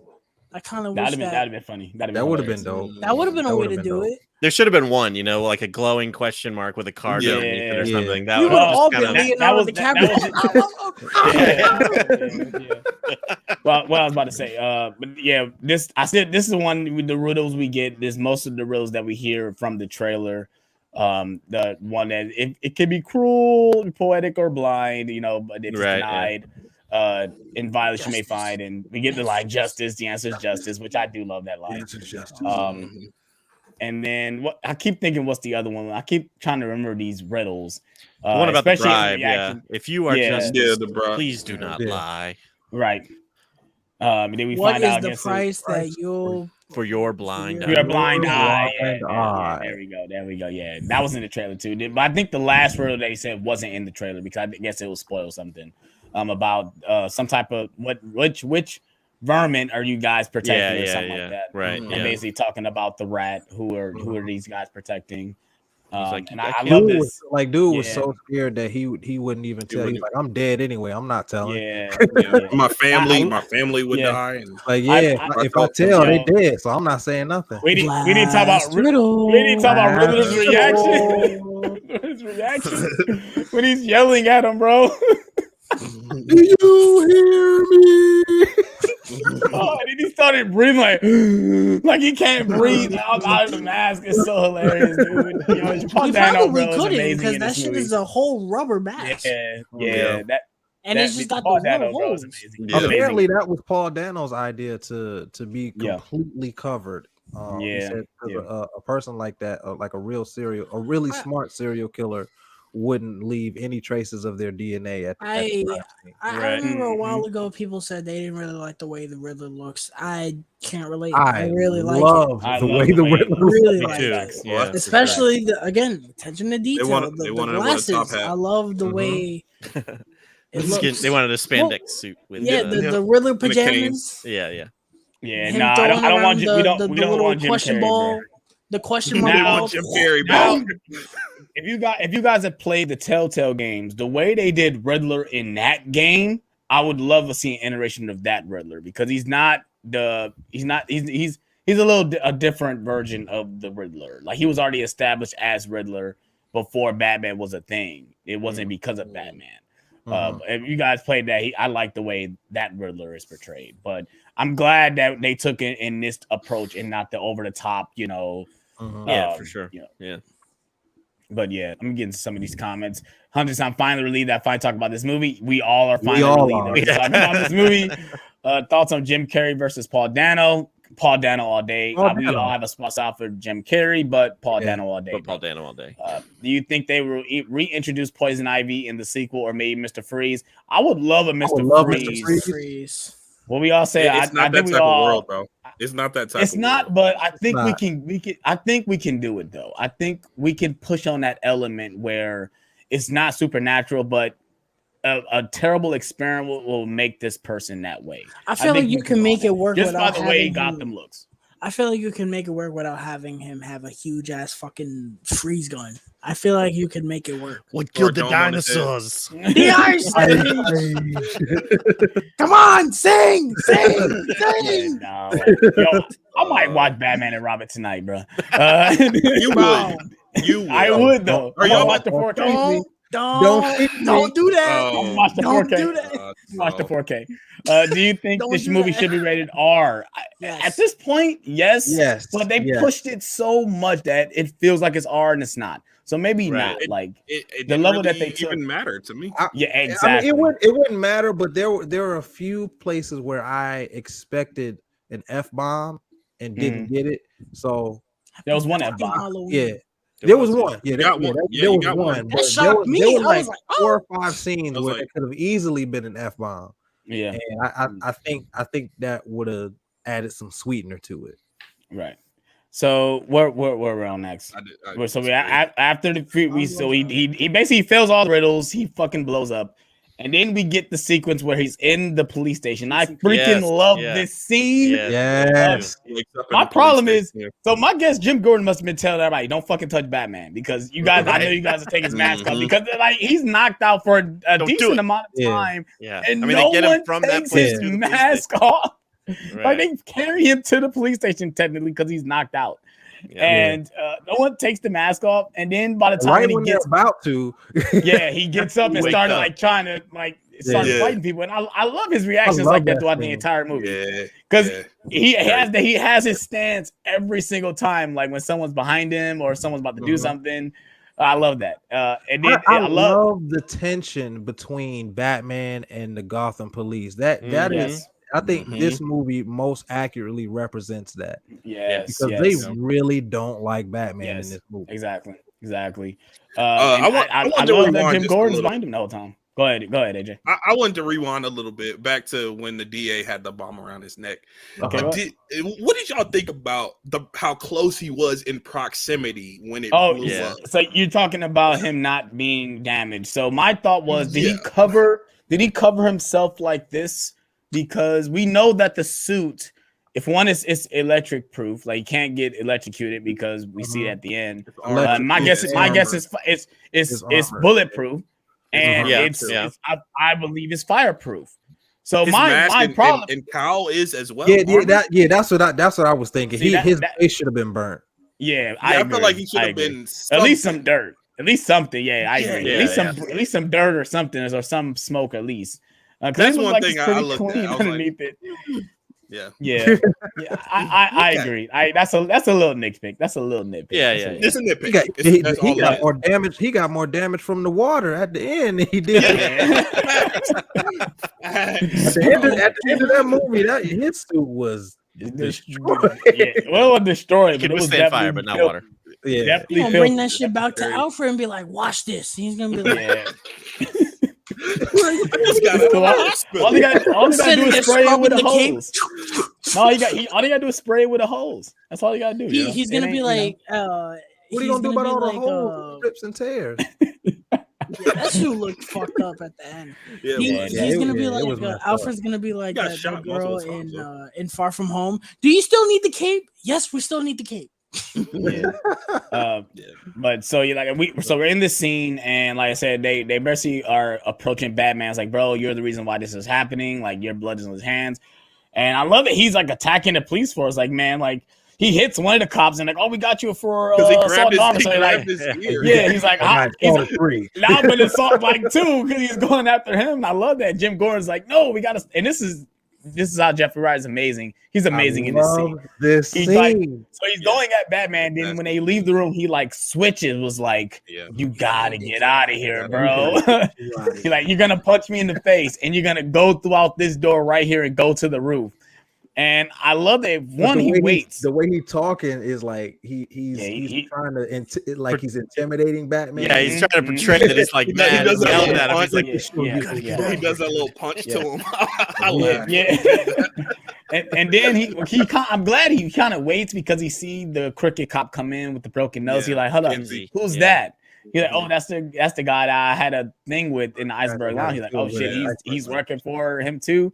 He's working for the Penguins. Like, yeah. Then we get the punch, which I'm glad I heard this scene. This scene got leaked online, or they released it online. No, they released it online. Okay. Yeah, I'm glad I didn't see it because when it happened, I said, "Oh shit!" I said, "Oh shit!" It kind of came out of nowhere. You knew it was coming. I didn't watch the whole scene, and I wasn't thinking about it when it was about to happen. But I did too. I just saw like someone reacted to it, and the title was Batman punches Gordon. I was like, Batman punches Gordon? What? Yeah. And I just see them a boom. I'm like, oh, what is it? I think I saw it. I think I saw it on Instagram, and I think they spliced the scene to make it look ridiculous because it looked stupid. And I saw it and was kind of like, I kind of scrolled past because I'm trying not to see footage. But it literally was just him punching Gordon, and then the next shot was him running down the hallway. It looked so dumb. Someone edited it. Out of context, that would have been hilarious. In this movie, bro. Shout out to Batman running in this movie, bro. We see him take flight. Someone edited it that when he punches him, it's like 66 and pow. Nice. You couldn't hold your punches? I did. Yeah, I love that. But then we get the first. We guessed that this is the first time he's ever actually flew. Yes. That is the first time I actually used the cape to fly because he's terrified when he gets to the top. Yeah, he gets up there. I really wish I didn't high know. he is. Yeah, it's so I crazy. really wish. I think I saw. I think it's a Funko Pop of the wingsuit. I really wish I did not see that because it would have been so much better when he actually. I was like, oh shit! Oh, you saw the Funko Pop before the movie? Oh, I did. Yeah, I saw like an action figure with the. You gotta stay off the internet, bro. On Twitter. You gotta limit that. You gotta stay off Twitter, bro. Twitter is the one that give everything away. That's why I'm glad I stopped doing on Twitter. But yeah, I love this shot, bro. I love this shot. I love it. So I'm kind of the odd man out on this scene. I love the color palette. I love everything about it. I'm kind of the odd man out on this. I'm kind of the odd man out with this sequence. I didn't love the sequence. The first time I watched it, I was on the fence. To be wrong. And I was on the fence, and I was just like, I don't love how it's shot. Like the color palette is great. It's just, and then he takes a spill. Are you talking about the point of view where you see his head? It's like out of like the camera is at his head. Like at the top is on his head. And I was like, that's I like it. I like it. I love it because it's different. We've never seen that in a Batman movie before. That's imagine when he starts gliding with his cape, bro. Oh my god. Now that would man, I can't wait. Yeah. I can't wait. But then we see he kind of messes up because he try to lands on the bus and the bus goes under the bridge. He tries to land on the bus, but he busts his face. Yo, I thought he was DUD, bro. I was like, oh, Yo, it's my fiance was like, oh, she even yelled. I'm like, oh shit. I was not expecting that, bro. I was like, oh, fuck, he is dead. Yeah, he does it pretty hard. Yeah, for sure. So I'm trying to think about what happens next. That's when is this where he meets back up with Gordon, and that's when he's like, "Oh, you should have pulled your punches." I did. Yeah, I read that. Well, no, then he finds out about the cipher, the Rada a lot of right. And then he's like, "Oh, it's a stool pigeon." And he's like, "Oh, I gotta talk." listen to me. When the second and third viewings, when he says, I have to talk to the Riddler again, You mean Penguin? Oh yeah, Penguin. Yeah, Penguin. I scream on the inside because I know what's coming next. Talk about the chase scene, right? The Oh chase yeah. And this segues into probably this rivals the second act chase in The Dark Knight. This sequence, I can't tell you. I think since 2019 in Endgame, I can't tell you the last time I got this hyped in the middle of a movie. Yeah. Maybe, maybe no, not even No Way Home. Endgame. I know when the scene's coming because I'm like, hey, it's raining outside. Okay, now we're finally at the chase. Okay, now we're at the chase. Been waiting on this moment. And I love that we get a little interaction before we get to that. It's kind of building up to that because we see Jim Gordon is there. Then Batman see Catwoman comes up. It's like, oh shit, now this got just a little complicated. And he confronts her about like, what are you here for? Blah blah. Well, actually, she take out a couple of the twins are getting fucked up throughout this entire movie because I think she messes with the twins too in this movie. I love that. I knew this movie was shot in Chicago. I knew it was. She sees the girl in the bag. Her head. She finds out her friend died. That reveal, I was like, oh, everybody. Wait, her head was detached. I think it was. No, it was. I was about to say no. It was her whole body. It was her whole body. I thought it was her head, bro. No, she was in her whole body bag. She was in the body bag. It was in a body bag. I was about to say, bro. That reveal that caught me off guard. And I loved how that was the reveal, and like seconds later they start getting shot at. We didn't really get a whole lot of time. You didn't no grieving time, nothing. That's realistic. Yep. And it's crazy. For sure. It's so crazy because Batman disappears. I'm like, what the hell? Where did he just go? And then we get the greatest sound in a theater, bro. With this freaking Batmobile revving up like a fucking 1972 monster, bro. I'm getting yippy just thinking about it. You saw the light and the silhouette, and I said, "Oh my god!" And you hear the engine, and you see Penguin's face. You see his he's face looking like, what the fuck is this, bro? I was getting hyped with the sound of the engine revving. As it was getting quicker, I was getting more hyped. I was like, "Oh my god!" And the score though, when you see it come out and it like drives away, and like, oh my god, this is everything, bro. Yeah, the score when the score hits and it's so like bombastic, it's like burn, like that is. Oh, I can't wait to watch the HBO Max. April 19th is too far. It's too far, bro. Too far. Yo, Tyler, the emoji. Yes. For sure, bro. This high quality H2O right there. Yeah, I love the sequence. I got chills right now. The way he got the camera pasted on the rear view mirror. It's like we're like in that point of view watching the whole sequence go on, and I love this whole. I love it. I love the way it's shot, and most of this was practical. They shot all this I would imagine in the location. And obviously Jason said it was shot in Chicago, and I figured most of these scenes was shot in Chicago. Because you see Batman drive over a bridge, like, oh, that looked like Chicago. It's just, it's so intense, and that part that we've all seen in the trailer where it blows up. I got you. Yeah, I got you. But not even now. I love the little things that he's like trying to get away from Batman, and he like gets stuck in between cars. Like, man, get the fuck out of the way. He was like, let me drive on the other side of the road. If I can get away from him. He still can't get away from him. Yeah. I love how it wasn't very clear, but you knew what was happening. It was rainy, couldn't really see a whole lot, but you knew what was happening. Right. It kind of puts you there. In that, I love when he. And then we get our Fast and the Furious moment where there's just a random ramp that appears. Very conveniently. Well, no, it wasn't. It was the truck.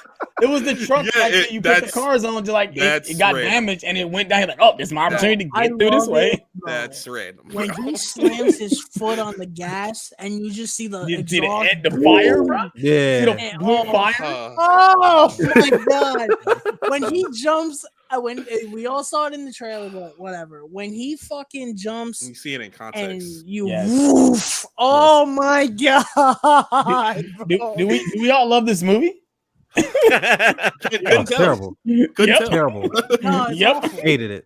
Batman and Robin Yep. is better, bro. Oh my gosh. I'm Justice getting chills League- right now. Yeah. And the shot where he walks out, I teared up. I was like, this is Batman. I love the scene, but Batman, I bro. love this, but I kind of wish they would have toned it down just a tad. Like I As feel far like as we what? lingers on this scene with him walking to the car just to No, look There's- at Penguin. there's two shots of Every it. second of it. I think you might feel that way because we've seen it in the trailer, and all of us have watched the trailer 1,000 times. Yeah, that's true. So I think if you had seen that for the first time in the movie, you probably wouldn't have felt that way. If Yeah, I did I not agree. see I agree. the second trailer and I saw this for the first time, I might have screamed so loud in the theater, bro. Might I I'm would have kinda- heard you all the way down here in Atlanta, bro. Yo, because you probably did when because we saw the movie at the same time. Literally, you would have heard me screaming when the fucking engine was revving up. Oh that's my Tyler. god! Tyler. That's Tyler. I'm kind of actually with Alex on this one. When he's walking up to the Penguin, I feel like there are two shots where he's walking up, like one where he's further away and one where he's closer. If they would have just had the one where he was further away, showed Penguin, and then showed him like going, looking under, like it would have been a little bit more effective for me. But I wholeheartedly disagree. I love that's every actually the second shot of I it. think they should have cut out was him getting on his hands and knees and like looking under. Yeah, That yeah. looked a little weird like to me. that. I didn't need that. I like that. No, I liked it because like that too. I did like that too. it was scary. I mean, It was scary. from Penguin's I point thought of it view, looked it was silly. scary. I thought it like Batman's like, hi. Nah, but that wasn't his face. You though. alive in there? That wasn't how his face You looked. alive in there? Yeah, just imagine he dies. Fuck, I killed him. Yeah. And Rule. the next shot. Yeah, this I is would the have scene lost we're it talking if he actually said hi. If he'd have leaned out and said about. hi, I would have lost it, bro. But now we're on the interrogation scene where they have Penguin tied This up. is easily the funniest scene in the movie. Yes, it is. Yeah. It was like a comedy club in my I did not theater with expect this to scene. laugh this Yeah. hard in a Batman. Everybody was cracking up. I laughed so hard. Then we also get Jeffrey Wright acting his ass off in this Yeah. scene as well. Yes. And I loved it, bro. I love that way it turns out. Clearly they were wrong about the cipher, which I do Right, like that.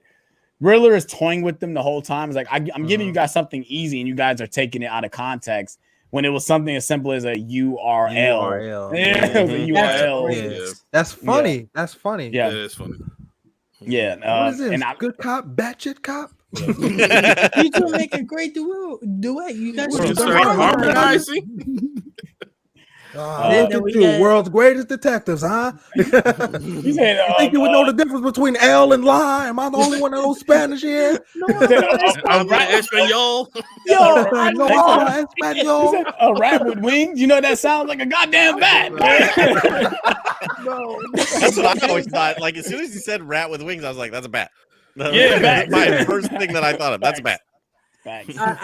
I love that scene, and then we get my favorite Gordon scene in this movie where he's pissed because these are people he was close to, and Yeah. he's telling them to look at it. He's like, open your eyes. Yeah, he showed the And picture I about- love yeah. that when Look at he, that. what are Yeah, you show me showing me? Hey.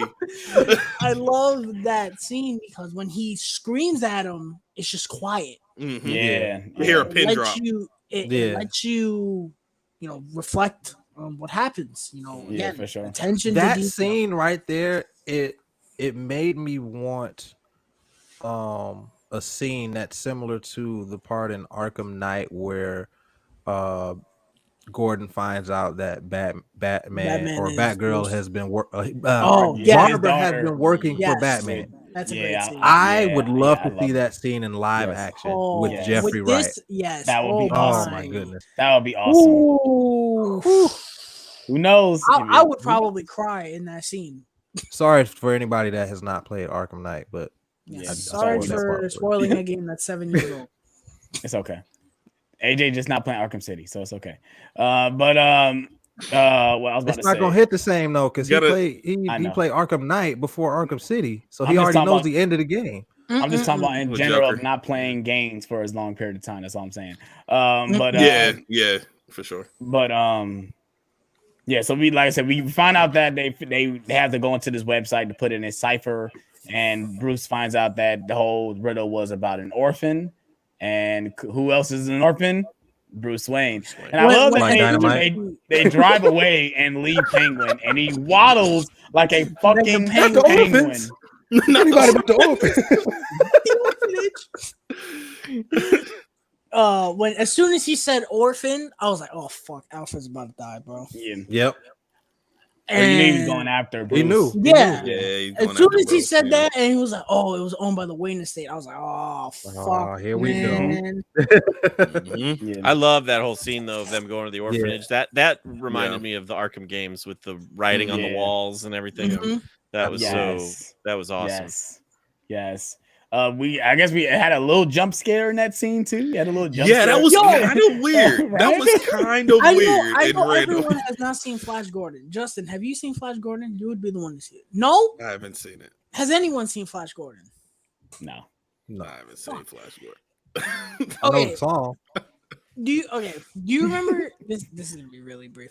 Remember in Scott Pilgrim where he's like, "Oh, that's Gideon," and it makes that sound with his ring? Yeah. Yeah. Okay, that's the Flash Gordon sound effect. Okay. Why do I hear that when that jump scare happens? Yeah. I'm like, bro, that I know I'm not bugging. That's the Flash Gordon sound effect, bro.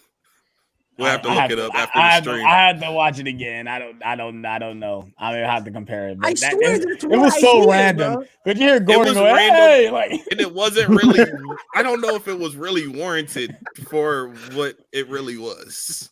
Yeah, But because it wasn't nothing. I This guy sitting there, like they were just sitting there. yeah, it was like, yeah, it was they were on their drop Drugs. heads or whatever. Yeah, Yeah. I their love the drop line heads. where he walks in and he's like, "No guns." He's like, "Yeah, that's That's- your that's thing." your bro." thing. Yeah, that's your thing. I love that. I love their Well, chemistry. we didn't talk about this, but his Batman voice is amazing.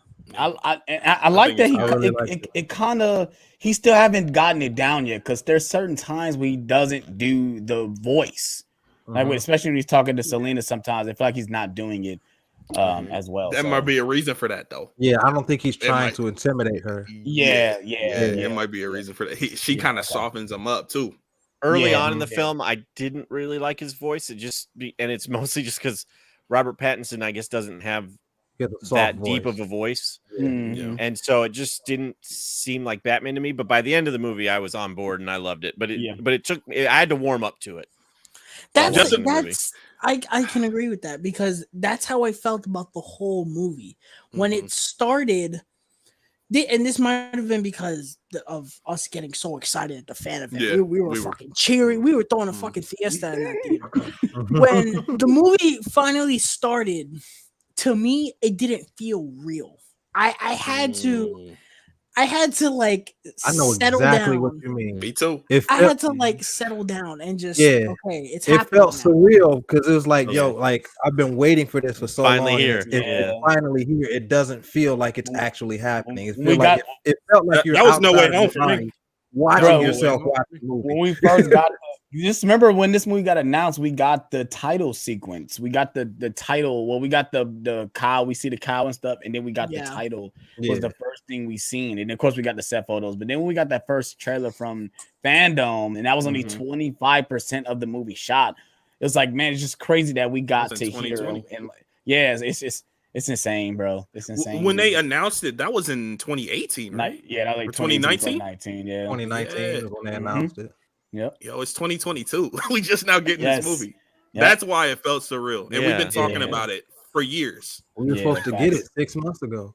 Right. Yeah. I'm so Right. happy. Yeah. We were supposed to get it in 2020, right? Yeah, it's supposed to get in We were supposed October. to get it last year too. Yeah, Mm-hmm. yeah. Yep. So Yes, sir. Then they I delayed it for I- no we've been reason. waiting. I think it came at the right time because it's about to kill in the box office. It's gonna this Yeah, whole yeah. month I is agree. Batman all month. Oh, it's yeah. got Oh it. yeah. oh yeah. But You I feel mean like it really Turning wouldn't Red- matter when You this mean movie would have dropped. you it mean would have Turning done Red well. is not going to give it competition? it's Turning only on Red Disney is Plus. only streaming only. Yeah, It's only coming. on No, it's coming out Disney in Plus. theaters a little bit. Yeah, on a few Is it? but Yeah. at a Yeah, few there's few screenings. There's But a thing for it at my theater. Oh, Standee. oh wow. Okay. yeah, Well, they don't have I anything am, for I mine. am not looking Okay. forward to that movie. I'm Well, excited. Moving. But on. let's move on. yeah.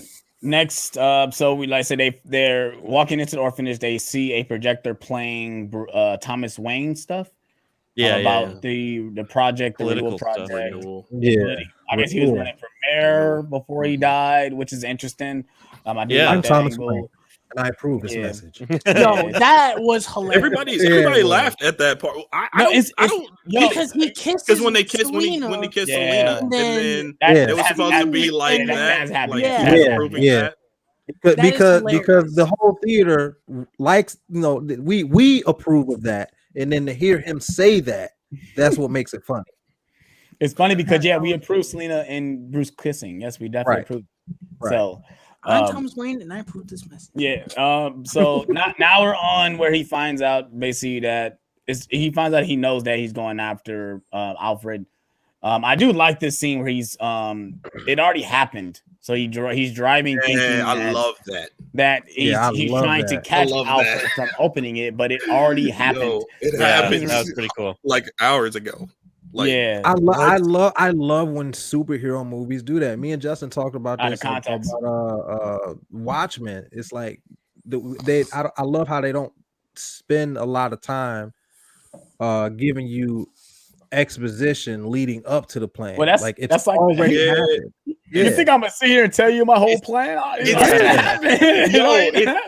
It's realistic again. Once Yes. again, it's realistic because you are headed this way, but this already happened. Like that's how it would really play out. Yeah, exactly. I love that. exactly. Oh. Yeah. And now we're on to the I think AJ likes this movie more than he's letting on. What are you talking about? I gave it a 5 out of 5. I think you feeling like you would give it a 6 out of 5 right now, man. The way you talk. I about love it. this movie, bro. I love this Bro, movie. this Do you- man. now this do you man love was it on more than cloud Encanto? nine when I was on the phone with him, bro. do you love it more than Encanto? No. I'll get back to you. We already know the answer. Bro, this I'll man's get back. seen Encanto like 7 times, bro. I know. It's true. I love that movie. Anyway, But now- let's move on from this. Now Let's we're move on. Now we're on to the hospital scene. Now we're on hospital scene where no, we missed the scene because we had to go to Yeah, Bruce. there's a big reveal. Yeah, Bruce going to Falcone about. Oh my god, how did we forget one of my favorite Oh, scenes? yeah. Well, he Am I- sees so am he I out of goes after sequence? Alfred gets blown up. There's the riddle that was left for him in the fireproof envelope, Right. And right. that has Yeah. the video that tells Bruce everything about Thomas Wayne's ties to Falcone and all that stuff. And then he goes to see Falcone to get confirmation. Yeah, but he goes as Bruce. But he goes Yeah, as Bruce. Mhm. I do right. like You that know- he goes. you He know does who the I am? exact same thing. The Knocks on the exact door. same thing. You know who I You know am. Okay. Yeah. Okay. I love Oh it. yeah, I'm- you I'm- better- and they let him in. Yeah, 'cause I feel like I'm out of sequence because he hasn't met up with Selena yet because she hasn't called. Yeah, so I'm out of sequence. Okay, I am thinking right in context, right? So yeah, we get this scene which Tyler loves this scene because I do enjoy this scene too, where he goes to the club as Bruce Wayne. I love it. He knocks at the door and says the same line. Do you Same know who line. I Yeah, am? you know who I am. And they're like, "Oh shit, you're Bruce Wayne." They close the door, open it again. The other twin with the fucking fucked up eye Like, come hey, out look, like, man. "Hey, look, it's Bruce Wayne, bro." And this is the joke we were talking about. If the MCU did this by the 3rd time, we'd be like, "Oh my god, we get it." Yeah. Mhm. But the thing And- is, the MCU would have did it the same way 3 times. They did it. They do it did differently. it. They did different 3 different times. So Right. Yeah. In the span Right. of like 30 minutes at a time that it Right. did it. Right. Yeah, exactly. It wouldn't be bunched This scene. Yeah. I love this scene because again, John Turturro did this. Goes back to what I was talking about with the Penguin scene. they're talking like normal human beings, and he's treating him like, you know, someone who doesn't know, you know, what's happened, and he understands like how fucked up his past is, and he's just telling him. I love when he tells him, you know, it was a long time coming. We had to have this conversation. He's put his hands on his shoulder because, you know, he understands that it's just horrible, and to find out that your parents were not good people, right? And John Turturro in this scene is just fucking incredible, and I love. You know, Pattinson does that thing in this scene that he does with Batman. He acts without saying anything. Without saying a word. You see his face, and it's just this, like, what has my life been? Yeah. You know, I love that scene. It might be my favorite scene in the movie. That's not a Batman scene. I honestly love it so much. Yeah, I respect that. The other scene I would love probably when be they the Alfred scene. The Alfred scene for me. I love when they teeter on the Wayans being not good people, like they at least they've made mistakes because with all the money and the power they have, there's no way they're gonna be cookie cutter, you know, Boy Scouts and all that. There's no way. Yeah, they're good. No way. They're good people. They're good people at the end of the day, but they're not perfect. They have and they have a past. I also really liked that they made Martha and Arkham. You know, I like that information too. And everything. I love that. Was really cool.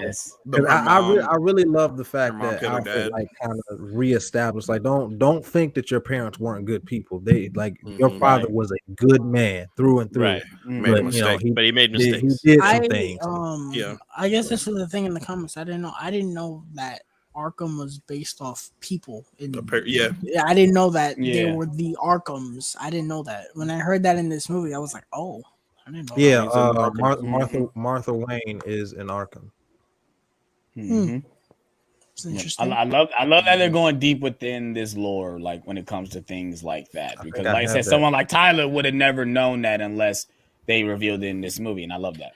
I like the Hush Easter egg too. There, that's in that was Court really of cool Owls, too. City of Owls, where they established. I was just about to go to that because I think so. We get the hospital scene, and then we get to the that's when we get to the scene where Selena confronting Batman. Is like, hey, I gotta find this motherfucker. You know, she didn't kill my friend. Will you help me? And I love that she called him Vengeance throughout this entire thing. No one calls him Batman. They call him Vengeance. Nobody calls him Batman. Thing. No one calls him Batman. Penguin calls him Vengeance too. Penguin calls him. Yeah, that's who he says he is. Whenever somebody confronts him, like, I'm Vengeance. Yeah, Vengeance. Yeah, that's Vengeance.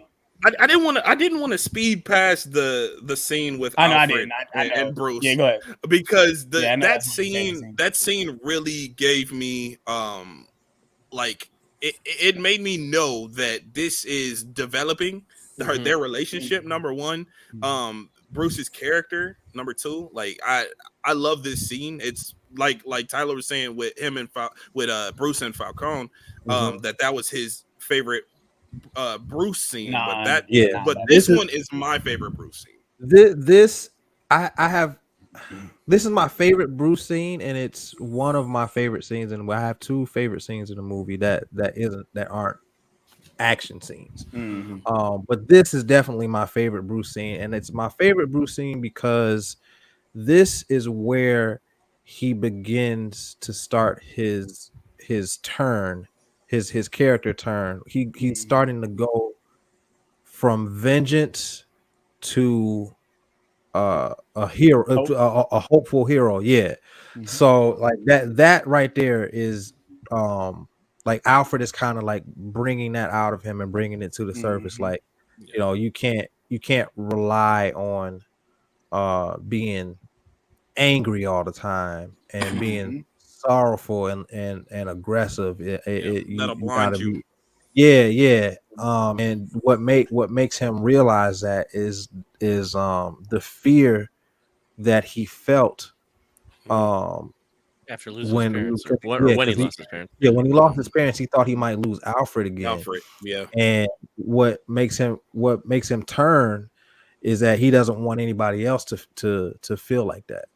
Yeah, and that there's a few things in this film that are like that, where Mhm. he's going to turn into a Mhm. hopeful hero, because basically Riddler and Batman are the same.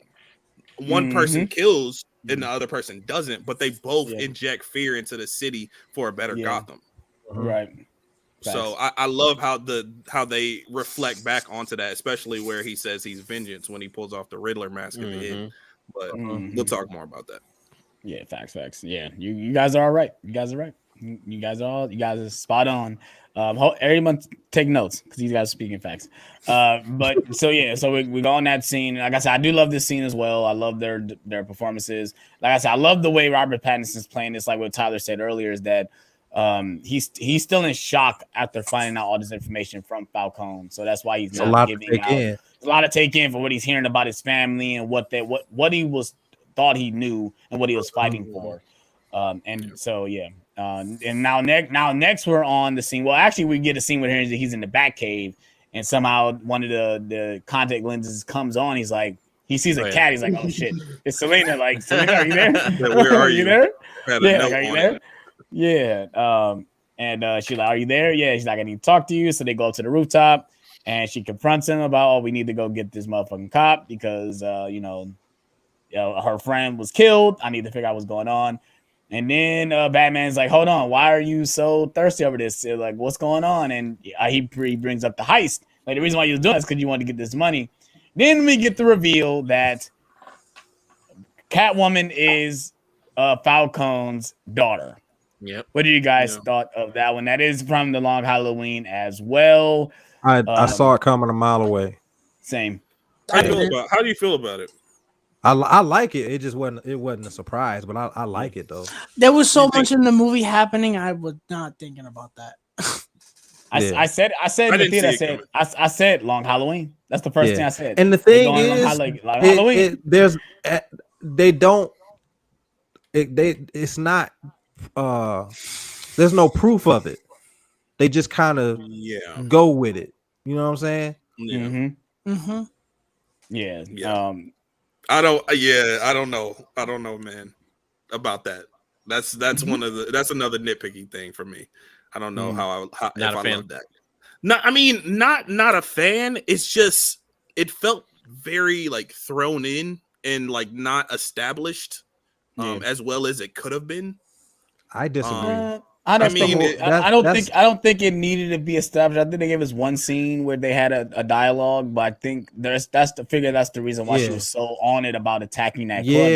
That plays a lot into Selena's character development. That's why she's after his money. He's like, you owe me this. So, I completely see that point, but I just feel like it was a plot point that wasn't developed as well as it could have been. Yeah, I can see that. But now then we they get have an interaction. We get the first kiss that they give, and I thought it was pretty nice. And kept going. If I was Robert Pattinson, I'm like, we gotta keep going, bro. Where you going? Yo, I didn't see that coming.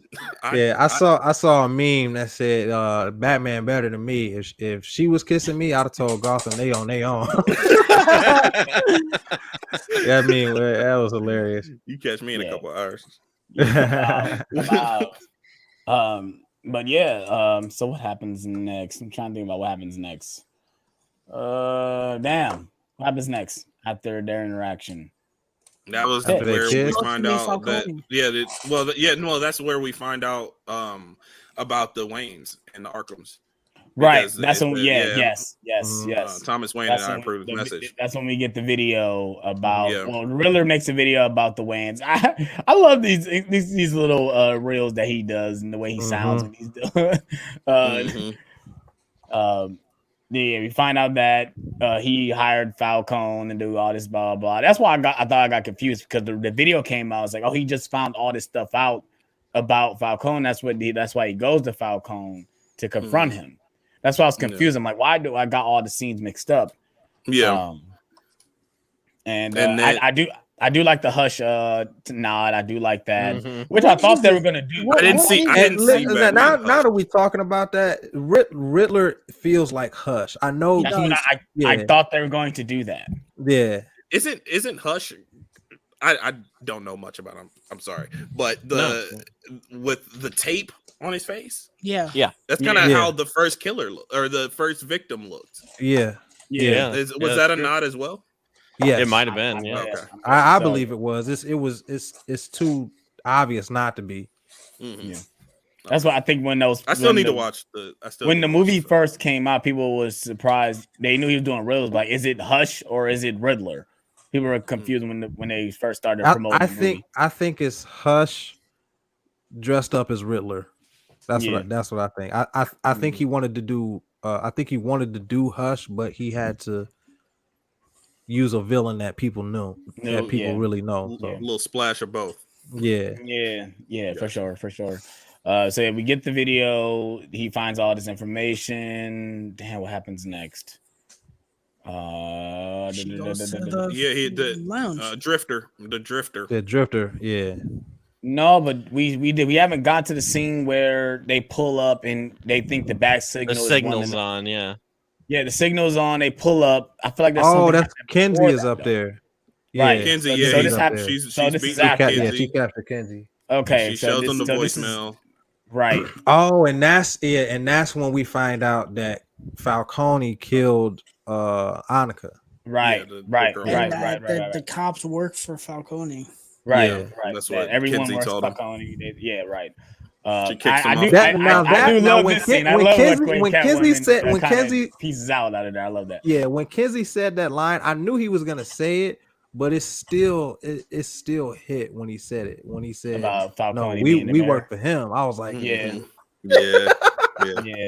About Falcone being the mayor, basically, like this election doesn't mean anything. Like, Falcone he's been the mayor for the last 20 years. Yeah. I love that. So then we get, I love the way Catwoman like pieces out in this scene. Even though we heard in the trailer, even the way she said, I said, "Oh, that's a fire line." Like she's like, "Don't throw your life away." He's like, "Oh, don't worry, honey. I got 9 of them." Then kicks him off and jumps off. Oh, that's so fire. That was raw. Peace that out. Was raw. And so we find out that she's going to the club. Batman was like, "Okay, here, take this phone, release the shit, bring the rat out to the light." They find out Falcone is the rat. I keep calling Falcone, whatever the fuck they want to call him in this movie. Every movie calls him something different. I love the fact that we get the riddle where it's like bring the rat into the light. And I told AJ this, and I found it funny. And Kevin, if he's still here, I love that does not come back for 2 hours. Yeah, they totally forget about it. Yeah, they forget about and the rat. It's brilliant. It's a movie where you have to pay attention. Yeah, pay attention to detail. Yeah. So we get to the club. We see Selena dressed up in another get-up saying she needs to talk to Falcone about Annika. And then we get another scene where Batman has to infiltrate the club, but he does it as the Drifter. And he like saying, I'm not going to do it, but I'm going to sneak in and lock you out.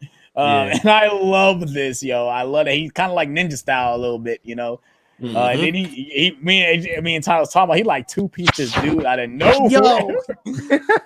Just like the dude comes follows. Yeah, the dude follows him. Hey, boom, boom. I was like, I love that.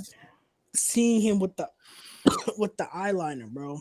Yeah, shit is amazing to see, man. And I love that we I love how they incorporate that too, because that a lot of times, or every time, they kind of pretend like it's not there.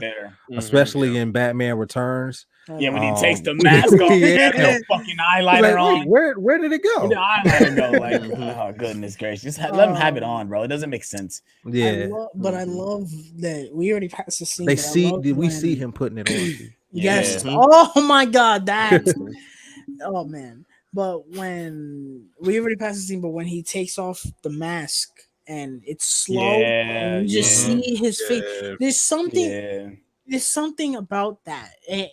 There's little things that Batman that's one of them.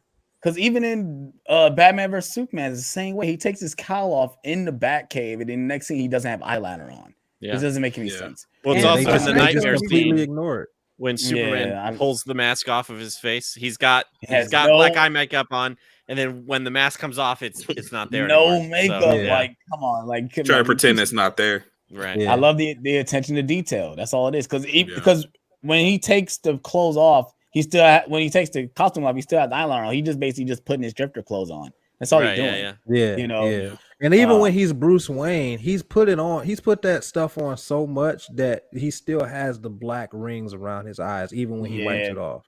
Mm-hmm. Yeah. So it matches his character, honestly. Yeah, for sure. Yeah. For sure.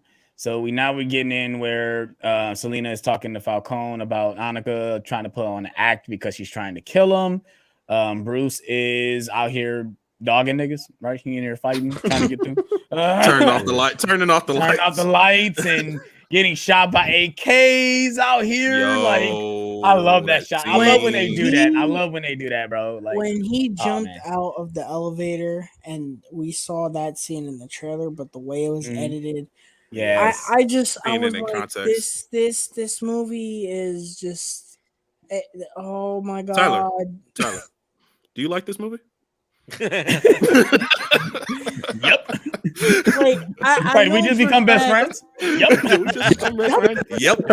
I didn't love this movie on the first watch, but everything involving Batman, I did. And this was one of those scenes where I was like, when he's walking down the hall and only light is the shot. It's a gunshot shot at him. And he's like score, taking everyone out. The way they put that score in there, it's just this is Batman. Like, this is Batman. Him. It's him.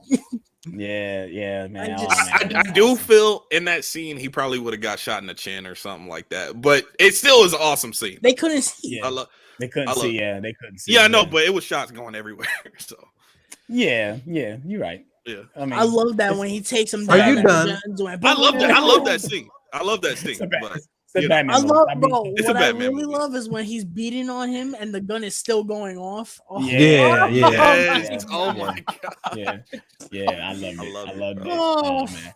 So then we're on the next shot where Selena came out of nowhere. It's like, hey, Dad, it's me. Blah blah blah. Just started shooting.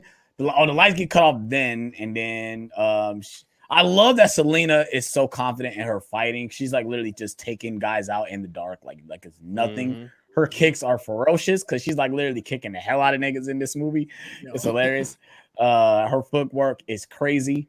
And then she just not looking behind her, and Falcone just like shoved her with a fucking pool stick, or like knocked her with a pool stick and started trying to strangle her. Batman comes out, punches him. He grabs the gun, saying, "You don't need to fucking shoot him because you don't need to, become like him." Which I thought was a nice little moment. I feel like it's bringing them closer to each other, but we all know how the movie ends. They go their separate ways. And then we get, Falcone gets arrested. I love that Batman is taking him out of the club. Like he arrested him. Like he works for the JCPD. I love it.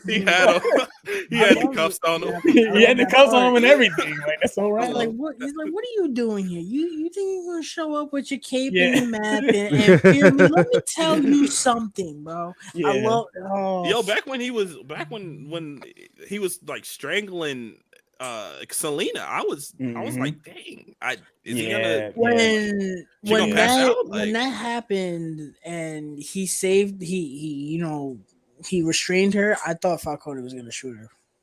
I did too. I could have seen that. I could have definitely seen that. If that would have happened, I would have been fucked up. That would have fucked me up. Yeah, but that takes her out. But that would have, That takes her out of the fight in the end of the movie. Right. She gets shot. Bro, she throws like 2 kicks in that fight, bro. Yeah, but she's there though. Yeah, I mean she saves Batman's life. She saves Batman, right? Yeah, right. Yes. You guess. Now you don't like. No, she did. No, she did. She totally did save his life, but I don't know. I feel like if he would have shot her, it would have shown stakes in the film. Yeah. You're right. But it played out great though. Yeah. So we come out. I guess there's a lot of cops out there ready for him to be arrested. We have a little interaction between Penguin and Falcone, which I did like the little interaction. Like, oh, now you're a big dog now, huh? And then he pulls a gun out and he gets shot. Yeah. He's like, oh, I didn't shoot. That shocked me. Yeah, that definitely shocked me. Yeah, for I sure. wish I did we not would have expect him to gotten get more shot. interactions with Falcone and Oz. I really do, Yeah, because yeah. that would have kind of shown Maybe the in dynamic. Not even Huh? that. I wish he didn't die because I would want to see Yeah. him and Maroney That's true. have That's true. interaction Yeah. together. Like, maybe in the We in might get Penguin show. flashbacks. Yeah, in That would the be dope. Penguin show. man, now I'm a little upset that he did die though. I'm not a little upset that he died because I think John Turturro would have been good in this franchise.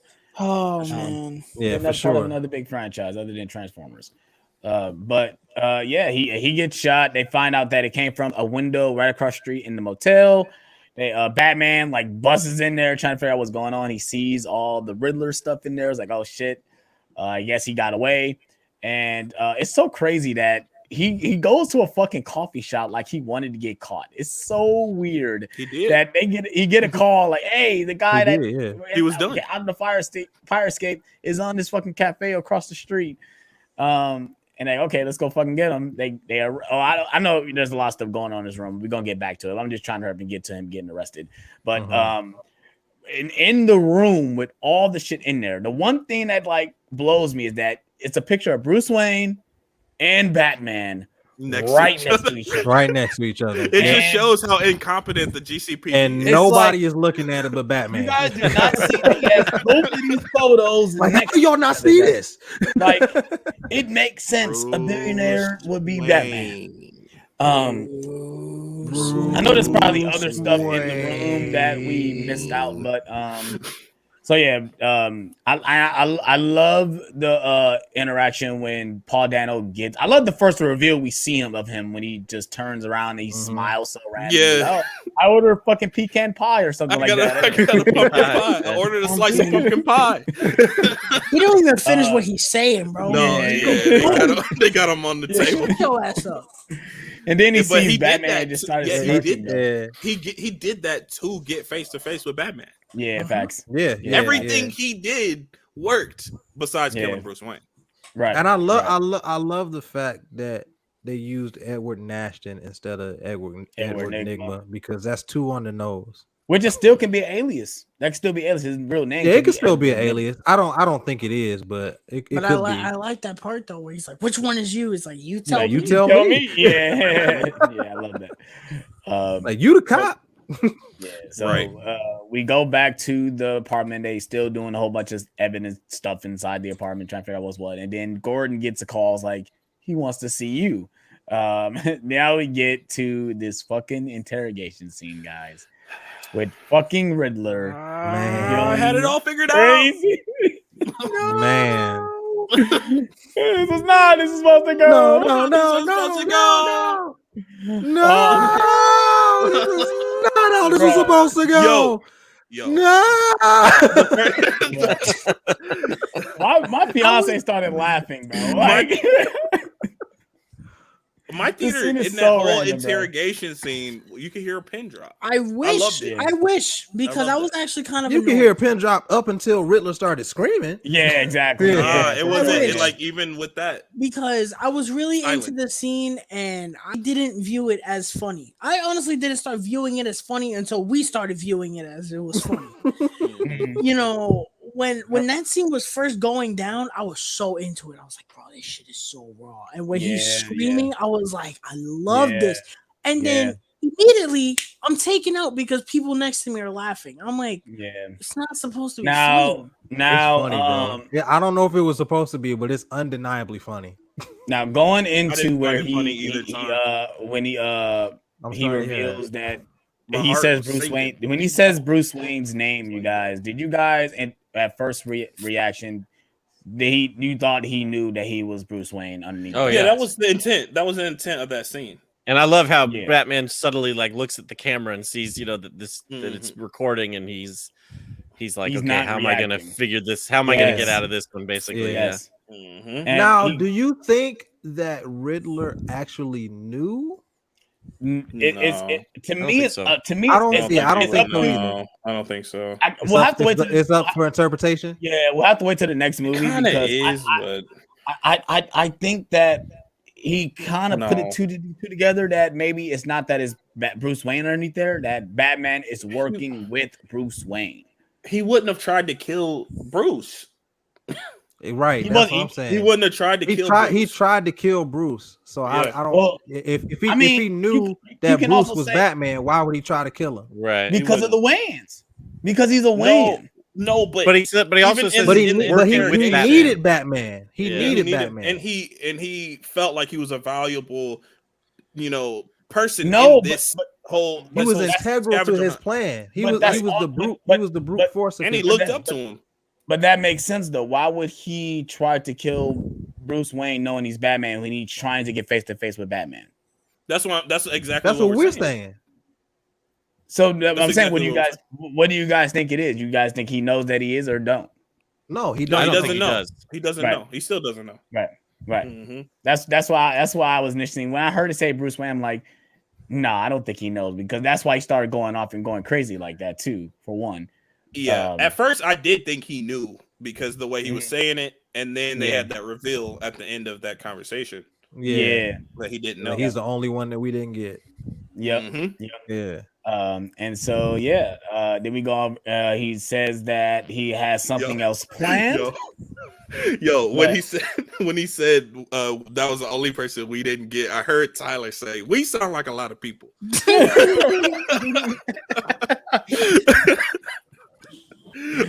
There were Yes. many moments that we've had. We have our little moments in the police station when they're chasing him. Get him!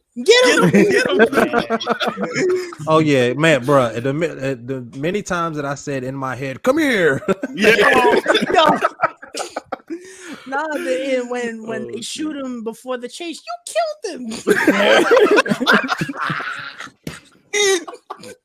That's the same thing at that Bro, point. 'cause he's just like, Dude. ah. You know it's something when Stacy starts saying, "Get him" when we Yo. watching movies, bro.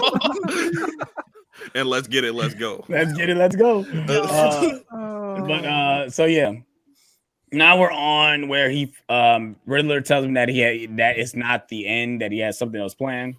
Mm-hmm. And we got Batman going, "What have you done? What have you done?" Going crazy. What are you doing? And I guess they That's still haven't when found out what it he- is. That's when he leaves and he goes back to the crime scene.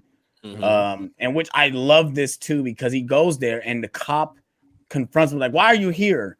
And he just looks at him like, Yeah, it doesn't say and anything. it doesn't Yeah, say I a love word. that scene. I love that scene because he It's a does that fantastic three times Three in times. that one scene. He Mhm. keeps saying like, "You shouldn't be touching that." Like, Looks no, you at shouldn't him. be touching that. He just and like, looks "All at right, him yeah, like, go ahead, bro. Like, you shouldn't Yeah. be doing that." But Alright. then he kind of helps him because he was saying it's a Yeah. oh, carpet the tool. carpet tool. Yeah, Mhm. and it brings Yeah. it back to the first. First victim. scene. Yes. Huh. Yes. And he Yo. uses that to This lift up the movie. carpet, Sorry, and bro. it's a whole This map. movie, bro. It's a whole map of the of Yo, fucking AJ, Gotham. I really think you like this movie more than This you be movie, letting on, bro. This movie, bro. The first couple times I watched Oh my it, I was gosh. like, I'm getting chills all Look through at this Adrian. stream, bro. I'm getting chills throughout this stream because I love this movie. the first so much. couple times I watched it, I was like, Oh, why didn't he shoot. pick that spot to do the thing where he breaks the floor? And Mhm. then the third time I watched, I was like, oh, he just did that so he could rip the carpet off. Yeah, he did it to Yeah, the yeah. carpet. Yeah. Yeah. Yeah. Mhm. Yeah. So he ripped the But I- carpet And it off. kind of was, and it was kind of central too, so you could just Mhm. rip it from like the middle. I like it Right. when on the whole space. I like it when the cop tells him what it is, and he looks at him like, "How do you know what it is?" Yeah, it's because his dad. And I like how the Yeah, cop yeah. knew that's what that look meant. He was like, "Oh yeah, shit!" he's like, I gotta oh tell him." my Mhm. dad was he worked on carpet. hmm But yeah, so he rips up the carpet and reveals that the map shows a lot of different. They're like LED lights Yeah, planted little in. flashing lights. Yeah. for each. show each van. bomb that's been implanted to break the seawall, so the whole city can flood. Which I Yeah. kind of wish that we didn't see this in the trailer, because we see these bombs go off in the trailer. It's like, okay, this is the end. I didn't even. I Swaddle. wasn't even thinking about it. I didn't Yeah. even remember. Was that I- in the I was that in the avoided Cat in most the of the Bat trailer? trailers. That was in the Cat in the Bat trailer, But it yeah. wasn't in any of the other See, ones. that's you the see- trailer that I watched the least. I only watched Yeah. that twice, and I only I watched mean, it twice because it was in you the see- theater Showed a lot in front of the Didn't watch movie it I at was all. watching. I didn't In the watch it main at all. trailer, Me either. you see an explosion, but it's out of context. But in the Mhm. Bat and the Cat trailer, you see a lot of explosions The go Bat off and the Cat, and they the showed flood the- happening. in the Bad and the Cat, they showed a lot of the third act, and they also showed basically the whole car chase. I was wondering why y'all said that. See, I didn't watch that trailer that many times to remember. I saw it. I watched it after I saw the movie, and I thought, I'm glad I did not see this trailer. I go to the movies probably more. I say that all the time. AJ's probably the only one that goes to the movies as much as I do. I saw that trailer probably like every time I went to the theater. It didn't help that. It didn't help that. I just closed my eyes. If it's a trailer I don't want to watch, I may not saw want to hear. I just get on my phone. My eyes. I saw it twice, and like the second time, I wasn't really paying attention to it. I like you said, I was on my phone because I didn't want to see it at all. But it started playing while I was watching something. I can't remember what it was. I think it was Scream. Okay.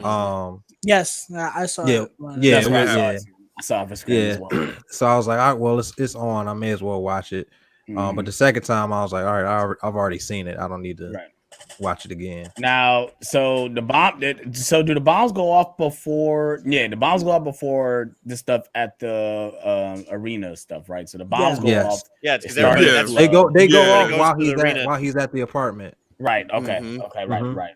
I love that. Call Gordon. Yeah. Yeah, so I would have been on the phone before then. And I kind of love this because the idea is basically he's trying to cleanse Gotham with all the bull stuff, trying to cleanse all the stuff, and also get all the people to some one designated area that they designed to go because of. That's some biblical allegory right there. It's so dumb because why would they go to this area where if the water goes in, it's going down? Right? Yeah, they don't know it's that. kind of Gotham Square Garden. Yeah, you guys seen Day After Tomorrow. You go up high, you don't go down low. But yeah, so. But they, I mean, he did say like, you know, this was a last resort for hurricanes, not floods. Right. I guess aren't they kind of the same thing? They are the same thing. Yeah. The same thing. Kinda. Like, doesn't it flood when there's a hurricane? Yes, I mean, exactly. I want to back up real quick because you know, he sees the map on the floor and they unlock the video, the last video that was password protected. Yes. Oh yeah. And that video, actually cracked me 500 up followers. because he's got like a voice changer kind of on all the videos before, but on that one, it's just Paul Dano's voice, and he's like, "Hey guys, it's my it's my last video. This is my last video. Thank you to all my followers. Like, crack me up. Don't forget to like and subscribe. Basically, he might as well. Did you guys read the comments on the side of the stream? Yeah. Yes, I was analyzing that scene. Much. When I watch it on HBO Max, I'm gonna probably be analyzing everything. It was hard not to read it because I saw it in IMAX on a huge screen. I'm looking at it and I'm like, this is fucking hilarious. So he's like, don't forget your knife. Yeah. I was laughing so hard. Yeah, I saw something about cling wrap. Like, I remember that. Saran really wrap. fucked up people. But then you realize they're actually talking to each other, not him.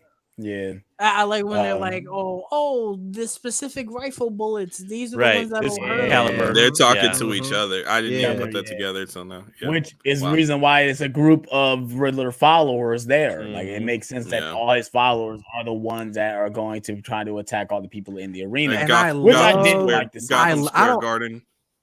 I don't know if you guys feel the same way, but it always bothered me how they do henchmen in superhero movies, especially Batman movies. But this felt so real and so natural. They're part of the revolution. Yeah, exactly. They're not henchmen, but they still have that henchman feel to it. But they're following him for a reason. They're not just doing it out of intimidation. They believe in this guy. I was like, that is brilliant. It's real for sure. It's real. It's realistic, bro. So, you can always count on Matt Reeves to keep it real. This movie is so real and realistic. So we get into where like it's all flooding. The mayor is there trying to calm everybody down, and now we got all the Riddler files on top of the arena. And she's trying to calm everybody down, trying to be like, the city's going crazy, but we need somebody to stand up. She looks up and gets shot. It's like, bro, listen to your people. Stay back, bro. Stay back, bro. She gets shot. Yeah, I thought she was dead too. I did. Why is she so stupid? Because if all these important people are getting killed, you don't think you next on the list? Yeah, Right. facts. Why are you appearing in I wish they public would places? have. I wish they You would have. need to be her character. in somebody's basement somewhere, I chilling. think she was. I think I would. I she wish was they a little like, yo, overzealous. the mayor That's her- that died, was her the character. DA died, the police Yeah, commissioner died. said We she was on tired lockdown. Tired of That's people her being character, though. scared. She was tired of people being scared and people trying. She was ready for someone to stand up. I Yeah. wish they She's would have stupid. more. About with Same her. reason why. She reason wouldn't why have got she shot if was she trying wasn't to so talk- stupid. I feel like Same- we didn't get enough. Same with reason she her was trying to character talk to Bruce Wayne. to- Yeah, same Yeah. reason why she tried to talk to Bruce Wayne I at a feel like funeral. we didn't get enough of her character at all. I like when that happened. I was like, oh shit, like that happened. But I like if she It died, didn't I would have hold, been it like, didn't oh, hold any okay. weight. Yeah. It was. Yeah. I think that's one reason why she didn't die. It's because it's like her character was used. I think her character was used Plot perfectly. device. I wouldn't say that, but okay. Yeah, I think at that point she's just a pawn. in the I- storyline. I think she was a bit underutilized, but I understand why they did it. Because her character felt Harvey Dent light. Mhm. Mhm. And I think they didn't want to go very heavy handed on that with her morals and characteristics and ideals, because maybe they'd be using Harvey Dent for Right. that same reason later on Mhm. down the line. Because if you Yeah. notice, they killed all the important people in the city, so all those spots are vacant. The commissioner spot is The vacant. DA. The DA is DA. vacant. I Very guess the mayor's still there because she's the new mayor, but Mhm. she's probably gonna be inactive. Yeah, that's So, a fact. He I think carefully if they- crafted things to set other stuff up to put people Right. in those positions. I think Right, if we would have got more of her character and more depth from her character, we would have been like, why do we care? Like, Yeah. okay, let's get back to the Riddler stuff. Let's get back to the Batman stuff. No, I agree. That's what I'm saying. Like I think they purposely didn't give her that depth Right. Mhm. because they were gonna use those ideas later for someone else. Right. So Or for her. Right. Maybe. Mm-hmm. So next we are on, like I said, Riddler's guys are taking everybody out.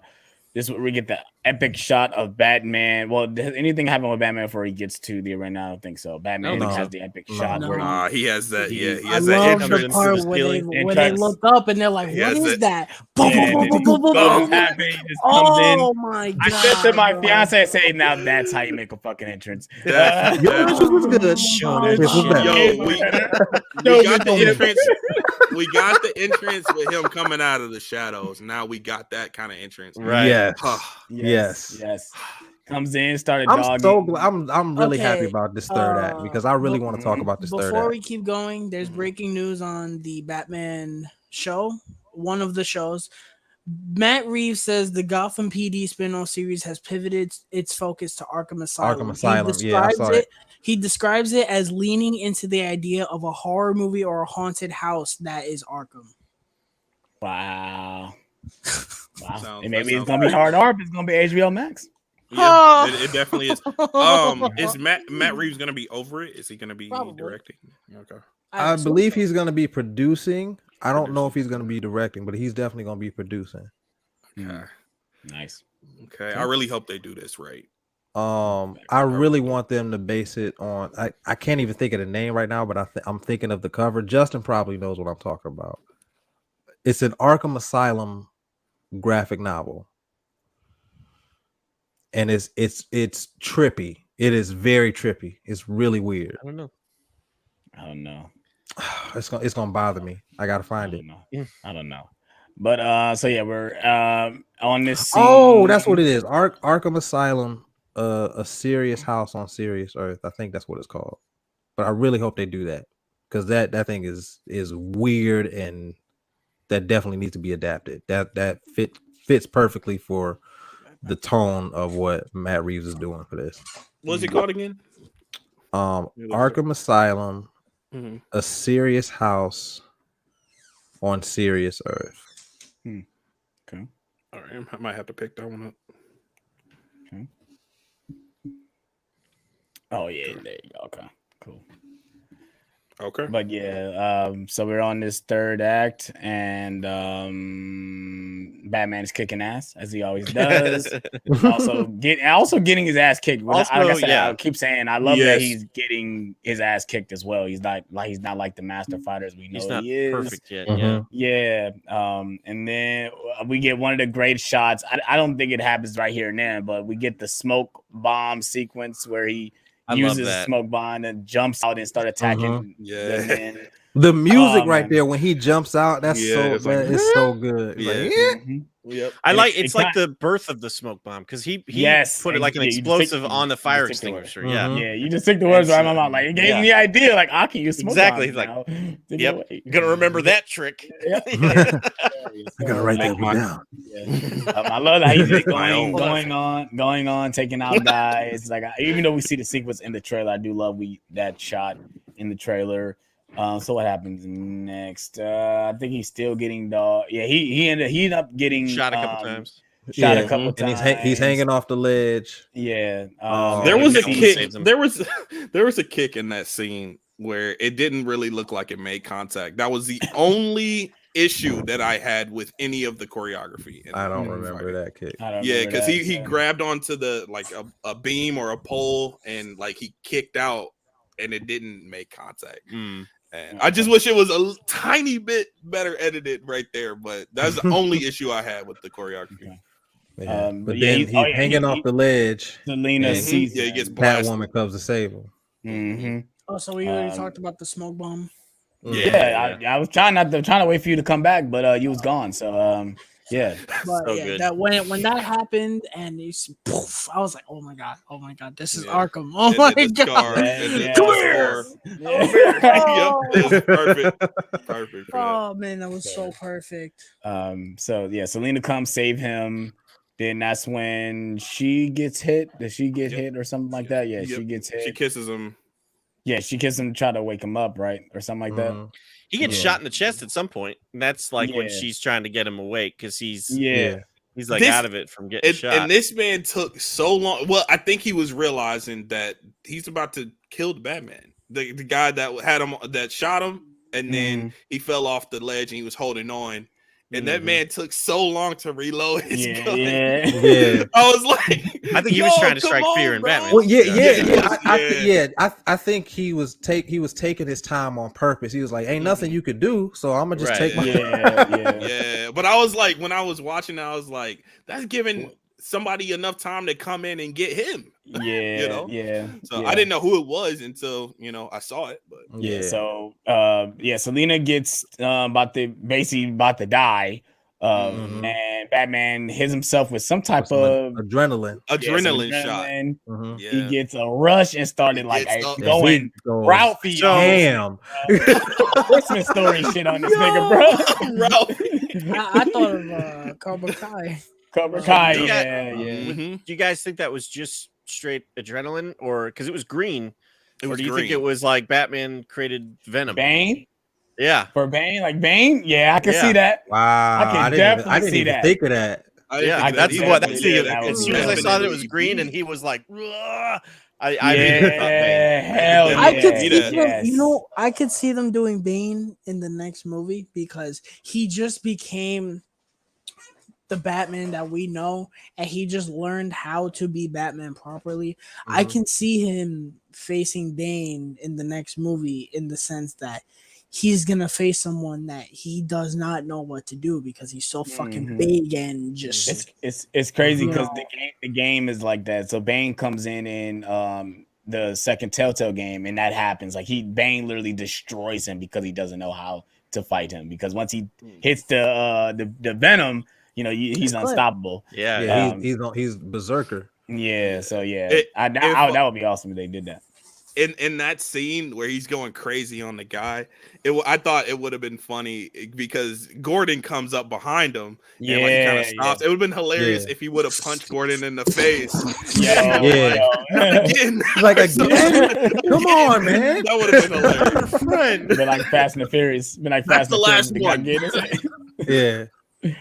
But yeah, so yeah, so we get that where, and he does the little pose again, like when he's on attack mode, which I did like. Yeah. And then they confront the guy, and that's when we get the "I'm vengeance" line, and Batman realized like, I love the way he looks at him. It's like, motherfucker. Yeah, that's what he said. You gonna take my line? Yeah, like, but he in that moment, I think he was realizing that he has to change. He can't do the same things that he's been doing because people are looking up to him doing this kind of stuff. Right. Yeah. You know, he's like this was not my intention, and now people are taking what I have done and what I've established and taking it in a completely different direction. Yeah, which into Gotham. Yeah, which it makes better when the next scene where he cuts the thing off and falls into the water. This is the scene that I was talking about. This is my favorite scene in the movie because a lot of people have a problem with the third act because it's a bit of a letdown action wise, and I get that, but the metaphor in this third act, when he cuts the cord and falls into the water, he's essentially being baptized. Yes. And when he comes out of the water with the red flare, that is when we see the Batman that we know and love. And that flare represents Batman being a beacon of light, a symbol of hope. And then you see him helping people, and they're following him. Like that shot, bruh. Awesome, I felt my eyes watering, bro. I love that overhead shot with him walking out with the flare and everyone's following him. I love that he's putting his hand out. The mayor doesn't want to grab his hand, and it takes the kid to grab his hand first for everyone else to come out. They showed the mayor's kid again. Yeah, see, you doing too. He's not gonna be Robin, bro. Cut it out. He's not gonna be Robin. So what happens in 2 or 3 years when he's Robin, bro? He's not. Yo, we gonna play this back. I'm trying to tell y'all. We gonna play this back. We gonna find this video. I'll talk to you in a couple years then if it happens, but I doubt it's gonna happen. It's more of a wink or a nod than actually him becoming Robin. I doubt they're gonna do that. Yo, Alex, what you gonna do? What you gonna do if he's Robin, bro? we gonna document this right now. It's okay. It's on video. I know. That's what I'm saying. Go back to Alex Thomas reviews. Go to Batman spoiler review and just get the clip out. That's all you gotta do. It's okay to be wrong. It's okay. It's okay. I'll admit when I'm wrong. I'm not gonna deny it. So let's get it. I mean, you don't have no choice. Let's go. Let's get it. I love this ending. I don't know why people have a problem with this third act. We get action. I don't care. Nobody saying we get action in the sequence. Yeah, it's probably a little bit shorter than we expected. We get action. It's the thing that the movie blows its load in the car chase with the action. I don't know, man. I don't know, man. I don't know. No, I know. I'm looking from the perspective of people that don't like the third act. That's what I think that's where they coming from. I don't have no problem with the third act. Yeah, I can see. I guess. Maybe. I don't know. I never seen this as an action-heavy movie. I figured this was going to be a detective story, and that's the point. With action, and that's the thing. We know that because one, we're Batman fans, and two, we're movie buffs. We dissect movies. When you coming from just being an average casual moviegoer, like, I'll add something to that. Stacy actually said after we finished the movie, she's one of the casual film watchers, and she actually said she enjoyed the fact that this was more of a detective noir rather than action packed. She kind of gets. She has the benefit of being your wife. If she wasn't your wife, no, I don't. Y'all laughing. I'm being serious. I'm laughing because I agree with you. I'm laughing because I kind of agree with you because Steph is the same way. Like, my Steph is the same way. She was like, I look at movies differently now that I've been with you, and I'm like, yo, really? Okay. Yo, I get that, but we have been talking about her letterbox lately, and it's definitely different perspective than what how we view the films. When she says that this never tell John her score of The Dark Knight, bro. No, okay. So when she watches a film like this, like she enjoys that balance of like detective work and action. I feel like it was very well balanced with that. I agree. Yeah, I agree. I agree. So yeah, we're at the end, and I love that it ends. It ends with a monologue from Batman talking about how he has to change his ways. Ended he the has same to way it began. It came full circle. Same and with the song. It played the song. Nirvana. After watching it this third time, I love it. I love that it starts and ends with the song. It grew on me. It did. So this Batman thing is a cycle, man. Yeah, for sure. It starts with it. It ended where it started. But then also it really didn't end right there because we get an interaction between Catwoman and Batman talking about she's about to leave and go somewhere else, which I guess is another nod to another superhero where we know who it is, Nightwing. And hello. Bloodhaven. We didn't talk about Joker. That hasn't happened yet. But that hasn't happened yet. It happens before that. Yeah, it does happen before. You're right. You're right. You're right. It happens like right before that. I mean, shit. Joker's at fucking Arkham. Shit. Yeah. Barry Cogan. Yeah. Barry Cogan is talking to Paul Dano. I mean, most niggas didn't even know it's fucking Joker. I mean, the person next to me said, "Oh, that's Two-Face." Yeah, I heard that in my theater too. It looks like it kind of looked like he was like burnt or something. So apparently, it's a birth defect. He was born like that. Okay. I'm so interested. This scene is the reason this is not a 5-star movie for me. I hated everything about this scene. I hated the look of the Joker. I hated his laugh. I didn't like the scene at all. Yeah. It left a really bad taste in my mouth. This was a 10 out of a 10 movie for me. I loved every second of this movie. And I was sitting there doing what you guys are doing. Is it better than The Dark Knight? I don't know. And then this scene happened. I said, nope, never mind. And I really, I'll say this. I'll ask you. Let me ask you this: would you have felt differently if this was a post-credit scene? I still wouldn't have liked it, but would you have given the movie a 5 out of 5 if it was a post-credit scene? I don't know, but it wasn't. You know, Matt Reeves has also said there was an additional scene with him where like Batman goes to talk to him, kind of like a Hannibal Lecter type thing. Yeah, and he said he's going to release it, and I'm really looking forward to seeing that. Yeah, it's going to be on the. So he's already captured the Joker already. So he's already interacted with Joker already. Well, and Matt Reeves has said it's kind of a proto Joker, so it's almost like Joker before he becomes Joker. Yeah. But it's still, I didn't like it at all, and that makes me sad. It really, I was just like when that scene ended, I just was like, oh god. Like for me, like that's why I shrugged my shoulders because like, okay, he's there. Joker, it's so unnecessary. Like he's there. It kind of is, but when it switched to Arkham. I knew we were gonna get something because we've been hearing for what feels like fucking centuries that this man was gonna play the Joker. Right. So when he switched to Arkham and you saw the little silhouette, I was like, oh shit, here we go. And when he started talking, I was like, oh my god, that's him. That's him, bro. He said something about being a clown. When he said that, I was like, oh my god, it's him. And when I heard the laugh, I was like, some playful banter. The laugh was so bad. Justin. I love the laugh. It was terrible. It made me want Jared Leto's Joker, man. Like it was so bad. You ain't gotta go that hard. Bad. I can't relate. I love the laugh so much. It was awful. I am actually like really nervous about Barry Keoghan being Joker in the next movie if that's the way they go.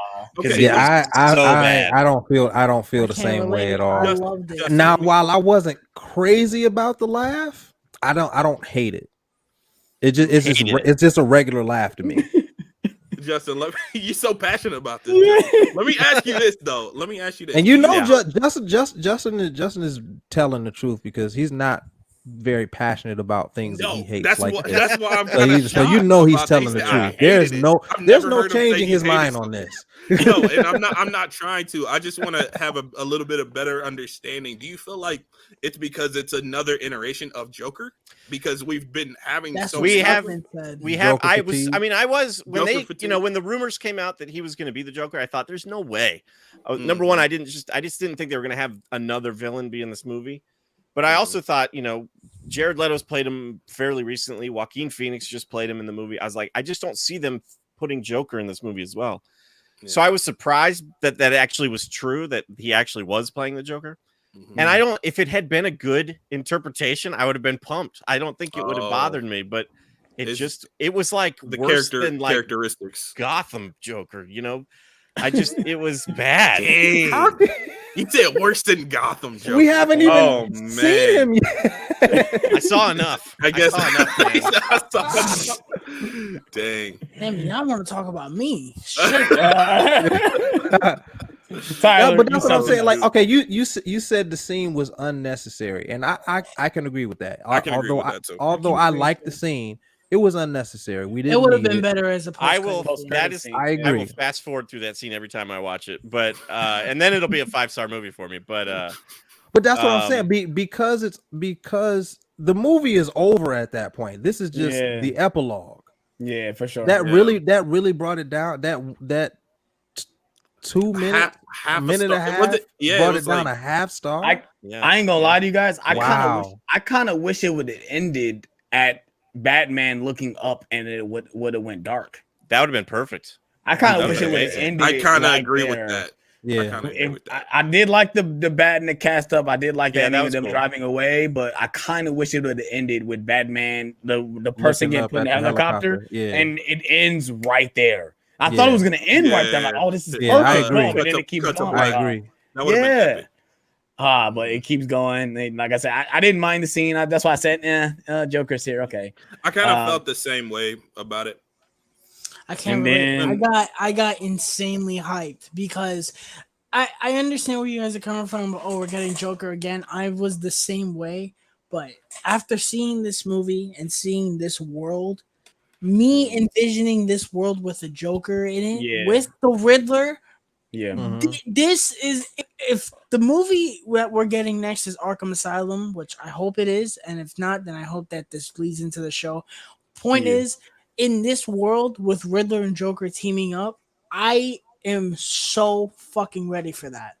I Yeah. mean, I'm in the minority because I'll never get tired of Joker. I'll never get tired of him.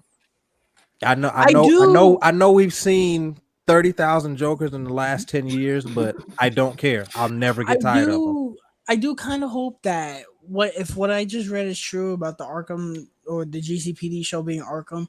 I hope that they reserve the Joker and Riddler stuff for that show, and instead we get, if the rumor is true that the sequel is going to be Court of Owls, I hope that's the case, because I am, even though I'm excited for Barry to be, I almost said Barry be the Flash.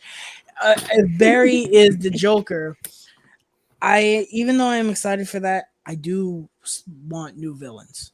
I would love that's the Court thing. of Yeah, I Owls. want new Mr. villains. Freeze, Mad Hatter, Scarecrow, a different, comic accurate Scarecrow. I want that. Yeah, I definitely want new villains, but I feel like the Joker is so integral to the Batman mythos. I agree. You I agree. cannot gotta tell have him, a complete Batman story without the Joker. You I can't do it. No. I agree. We may not have to see him in the second movie, but he got to show up eventually. Yeah, He has to. Yeah. If you want to do it agree. right. I agree. So we get the ending with Catwoman saying she's gonna leave.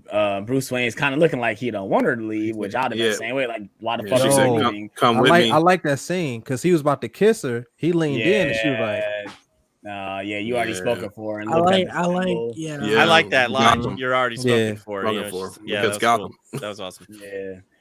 Then they drive away, and I kind of feel like this went a little long too, as well. They're driving next to each other. It makes it like, is she gonna change her mind? Nope, they go separate ways. I and, liked it. I thought it was kind of cute that they were like racing each other.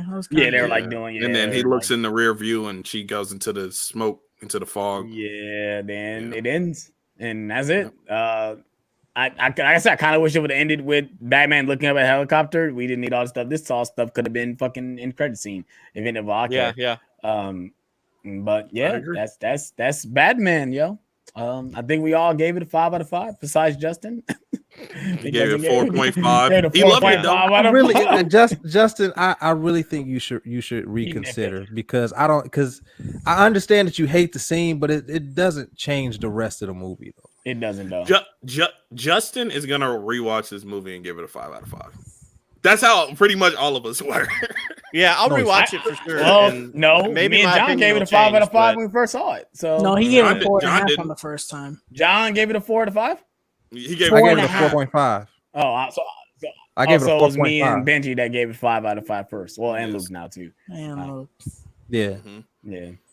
It's a 5 out of 5, bro. I'm not surprised that Benji gave it a 5 out of 5 though. It's 5 out of 5, bro. I didn't think you were going to. Or Luke. Yeah, or Luke. Yeah. No, I thought he would. Benji has recency bias. Yeah. So yeah, that's the spoilers. What's up with you calling out everybody, bro? Or hey, I'm just saying. Yeah. I'm keeping it real.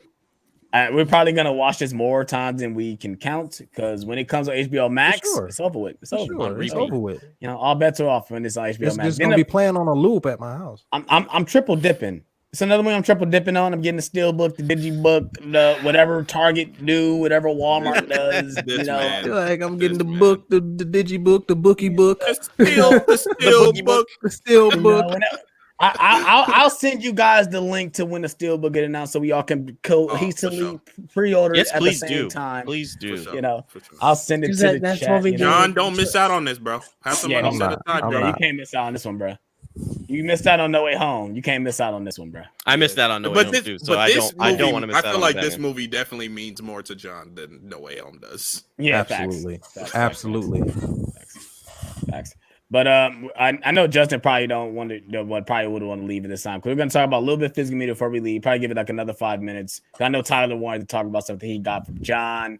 So John, Tyler, you can go ahead and start. What did you get for physical media wise? Well, before I talk about this, I will talk about the pops that for whatever reason this weekend. While you talking about the pops, I'm gonna go get my thing. For whatever reason, I decided to buy pops this weekend. I went into GameStop looking for Batman pops Saturday. They didn't have any. So instead, they had basically all the Eternals. I didn't buy all of them. I bought Cersei, Icarus, Athena, and Ajax is behind Darth Vader. And then today they did have Batman and Riddler, and I had to snag them because I could not find them anywhere. And physical media wise, my boy Stu blessed me with the Eternals 4K Steelbook. Nice. He bought this for me because I was saying that I probably wasn't going to get it anytime soon. And I was really sad because I love this movie. It's good. It's good. I'm sorry. It's good. And so I really wanted the Steelbook. I don't normally buy Marvel Steelbooks. I think the last Marvel Steelbook I bought was Far From Home. No Way Home? Well, No Way Home now, yeah. So, he's not here, but thank you, Mr. Stu. Appreciate you, brother. And I'm very glad to have this Steelbook. This was among my favorites of last year, and it's top 5 in the MCU. Yes, sir. Yes, sir. Mr. Stu, since you had to run back to grab it, let's go ahead and start with you next. It's pretty appropriate for the spoiler review. You probably already know what it is. It was a birthday gift from Mrs. Stu, and it just got here today. Awesome. And that is the Batman 4-film. Oh, nice! On 4K. There you go, Stu. That's what I'm talking about. Yeah, it's not the Steelbook collection, but you finally got them on 4K. Let's go. I was thinking, let's go. Yeah, it was. They had a flash deal on Amazon. It was like 40% off. So they did. It was crazy. I was gonna send it to you. It was like $30, wasn't it? Like $30-something. Yeah, I was like, I need to send it to John, bro, because it's on a good sale. Yeah, that's awesome, bro. That's awesome, dude. Justin, did you get anything? I have not really gotten much lately. I bought I don't have it in front of me, but I got the David Harbour Hellboy the other day. Even though Nice. that movie's My not very good, condolences. but I just felt like kind of have it. And then I was at Big Lots and I got 4 Weddings and a Funeral, which is a movie I've never seen before, but it was like $3 on Blu-ray. So I was like, all right. Yeah. I saw that a long time ago. Big Lots got a lot of good deals on Blu-rays. Yeah, they do. Titles that you, What format did you get the Hellboy? It's Blu-ray. Yeah, not 4K, but just Blu-ray and DVD. Gotcha. It was like $7 at Target or something. So I was like, all right. It's too expensive. Yeah, maybe for that movie it might be. Yeah, that's how much it All is right. on AJ. What Yeah. you got, bro? What you got, bro? I'm trying to complete my Quentin Tarantino collection, so I picked up Reservoir Dogs and Pulp Fiction. I enjoy this movie, but I kind of have to be in the mood for it. Like it's very dialogue heavy. It's Quentin Tarantino's first film. That It's movie's so far boring. from his best, but I really enjoy this movie. I consider that my favorite movie for a long time. Reservoir Yeah. Dogs. Yeah. And Pulp Tyler's Fiction- about to have an aneurysm over there. I mean, Tyler, you know, he feels strongly about a lot of different things. So, I mean, lot I don't hate the of movie. pain. I checked out of that movie rather quickly. I was like, Yeah. this is so uninterested in me. We know. I get that perspective though. I totally get that perspective from Reservoir Dog because the second time I watched it, I was like, this movie is kind of slow. But then upon reflection, I was like, I think I just have to be in the mood for it. So yeah, Pulp Fiction as well, great film. And then I picked up Friday. Nice. I found it for $3. So oh wow, good. You got good knocked the fuck out. Yo, bro, let me $2. Let me $2. And then I'm trying to complete my Nolan collection as well. So I picked up Memento, even though this is getting a 4K, which I'll probably get. But it's getting a 4K. I think so. Yeah, I think it got announced. But I need that. yeah. What? Yeah. Wait, where did you get that? I think I saw the Blu-ray or saying The that Blu-ray. it's getting a 4K. Oh, this Yeah. this replay. Let's replay. Oh, okay. He lives there, bro. No, because Not I've been anymore. looking. I've been looking haven't for it, been- and it's stupid expensive online. That's why I don't have it yet. You found it on this replay. I'm jealous. It was like 4 copies of there. I'm Jealous very too, 'cause I don't have jealous. that one on Blu-ray either. I don't think. Yeah, because it's like $20. I'm not paying $20. Oh no, just kidding. I do I have bought on. it for $4. What? How much is mine? I think mine's an old version of the Blu-ray though.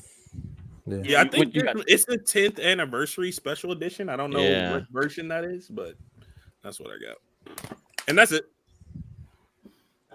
I can't find Yo, it. I've been I to just Disney like a realized. month.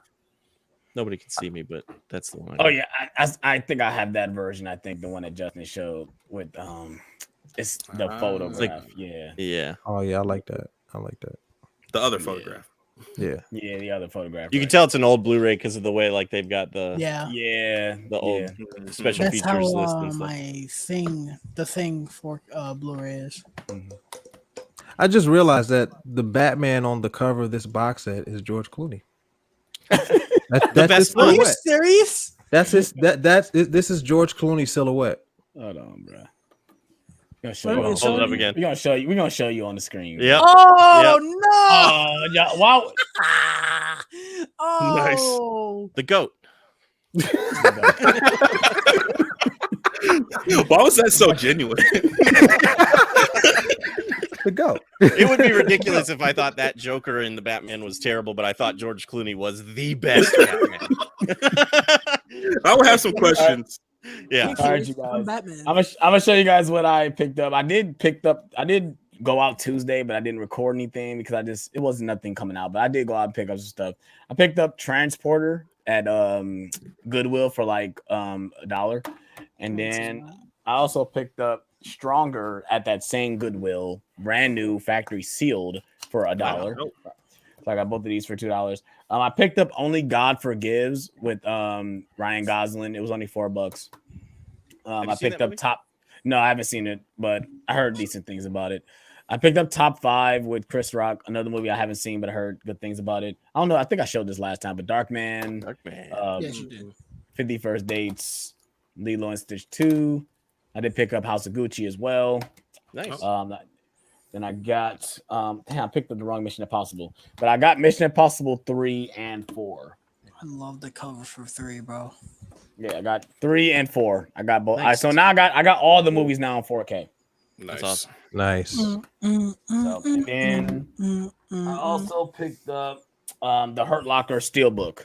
The Hurt Locker. I didn't open it yet. Oh, you but I got did it. pick Oh, up. nice. I did pick it Oh. up. Yes, I did. And And then I'm trying to finish collecting all these, and I'm almost there. I picked up seasons 4, 5, and 6 of Bro. One Tree Hill, guys. Bro, this dude. I actually got Dude. I got one. I got one of them for free. I got one of them for free because good. this record store in Menor got this sale for buy 2 get 3 free. So I only had to buy 2 of them to get 3 of them for free. So yeah, I'm trying to get all of them on DVD. So that's it. That's everything I picked up recently. Once you get all those on DVD, they're gonna announce a box They're gonna set release for the Blu-ray set. Yeah. It's okay. Then I'll rebuy. I don't think so though. It's been on Hulu for the longest. I don't see Warner Brothers doing it because I think they own these ones, but I don't know. I can see them doing that. I don't know. I don't see them doing it. I don't. But yeah, that's everything I picked up. Nice. Nice. Nice. Yes, sir. We got any closing remarks before we close out of here? You guys want to rank Batman's? I mean, since he just brought up the Batman collection, you guys want to rank Batman's? Where does he rank on your list? I don't want to start no wars, bro. You're not gonna start no war. Just say what the fuck you want. I, Say for me, I think he's number 3. Facts, bro. Number 2, but granted, my number 1 is Ben Affleck. It's not Christian Bale. So So I think it's for me, and part of this is nostalgia. Is Affleck? I think is 1. Keaton is 2, and then I think Pattinson would be 3 for me. Affleck 1, Pattinson 2, Bale 3. Same. Nice. Affleck 1, Pattinson 2, Bale 3. Bale 1, Pattinson 2, and say Affleck 3. I thought for sure you were gonna say Keaton. Keaton, I did too. I don't Keaton. love Keaton's Bruce Wayne. So yeah, I mean, if we're talking about Bruce Wayne, that it might be a different list, but I don't know. Yeah, I understand what you're saying because his Bruce Wayne doesn't feel like Bruce Wayne. It feels like Michael Keaton. It does. It does. I thought that's the that. same issue with George Clooney. Only it's both. yeah. How y'all feel about Val Kilmer? I like Val Kilmer. Underrated, like Val Kilmer very fine. underrated. Yes. Yeah, he's after Keaton, but he's not bad. Right. His bat suit is very underrated. His Yeah, bat suit- I Very do like underrated. Kilmer's batsuit, Please, despite the please tell nipples. me we're watching this all stream. Please tell me we're watching this all stream. no, I am. no, we're not Yes, watching we that are. on YouTube. Y'all We're not watching have that on fun. Oh, you said said we on was watching- stream? I thought you No, said No, off. off stream. No, I said off Off. stream. Oh, off stream? Oh, Yeah. yeah. I don't know. We'll see.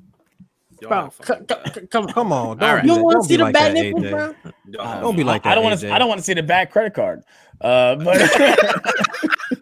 Oh, oh yeah, Oh, here it Justin, goes. you gotta show off the Never cow. leave home Yeah. without it. Show off the Yo, mask a they little were bit. Let me move my selling- mic out of the way. Yo, I'm Let me show off the. Let's Justin show off the cow though. He get to show off this earlier, but yeah, he got a Pattinson cow though going on here, bro. Like, Sitting on look at this guy. paper towel holder here, but It's a paper towel.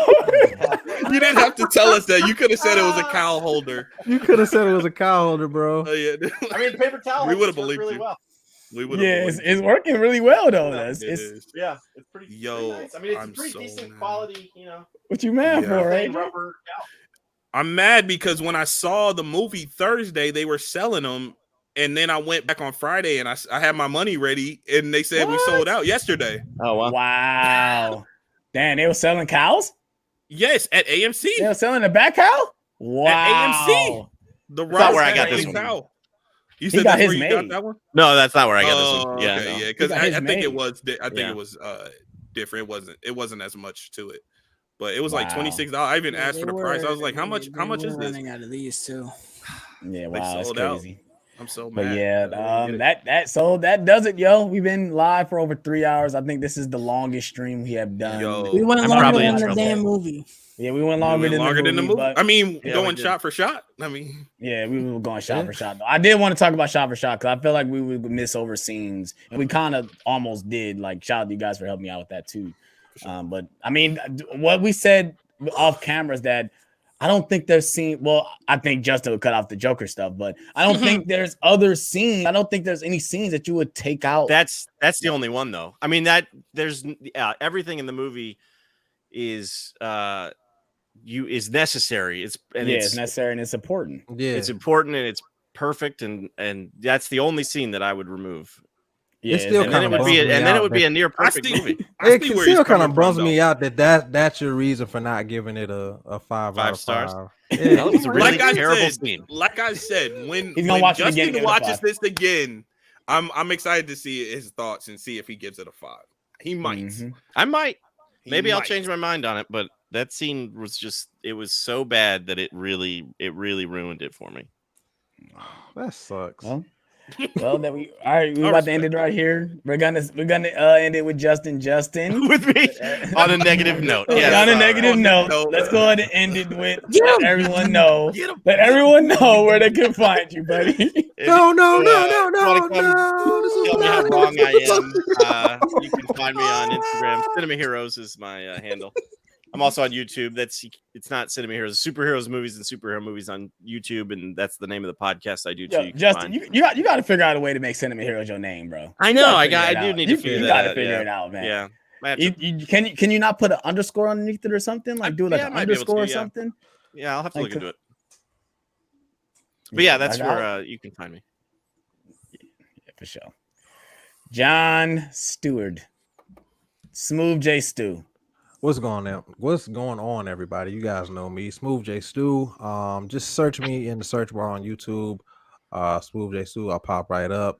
Make sure you hit that subscribe button. I do movie reviews, physical media videos, video essays, and I am also the host of Studio Time, where each Monday I have a special guest and we discuss movies and other things. I got some trivia coming to the channel. Draft time is coming back, so be on the lookout for that. You can also find me on Instagram at SmoothJStew, as well as Letterboxd as SmoothJStew.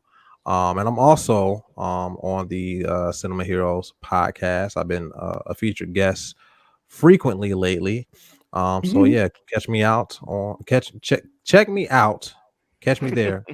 on Cinema Heroes as well. Yes, sir. Yes, sir. Yes, sir. Mind of a Nerd podcast, aka Tyler. Anna. What's going on, everybody? You guys can find me on Instagram. My icon is not purple and green. I changed it for Batman Week. I will be changing it back because that shit is giving me an eyesore. But yeah, type in Mind of a Nerd. It will be the purple and green icon by tomorrow morning. Movie reviews, video games. I'm trying to do more video games. I'm gonna be doing music soon.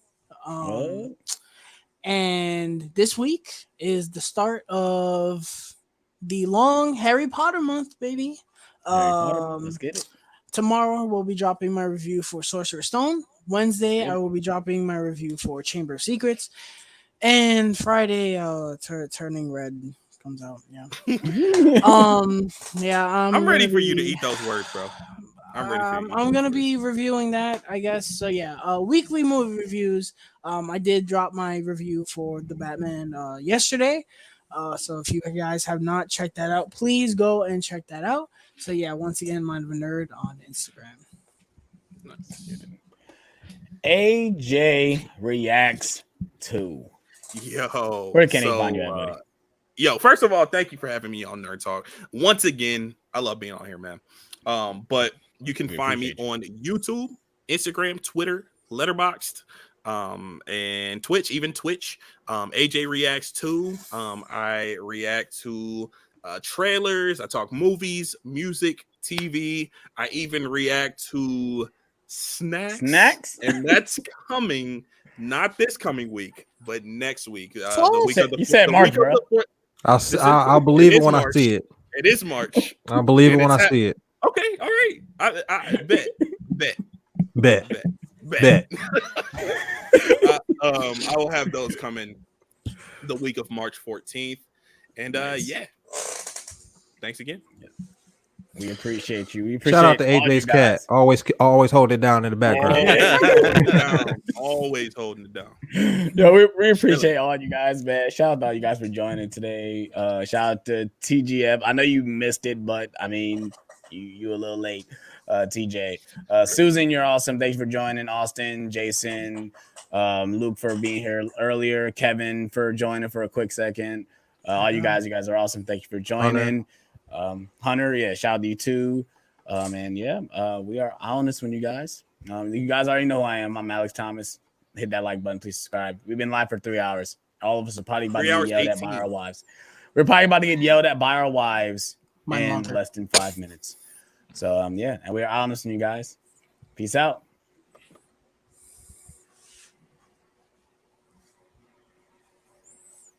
End it.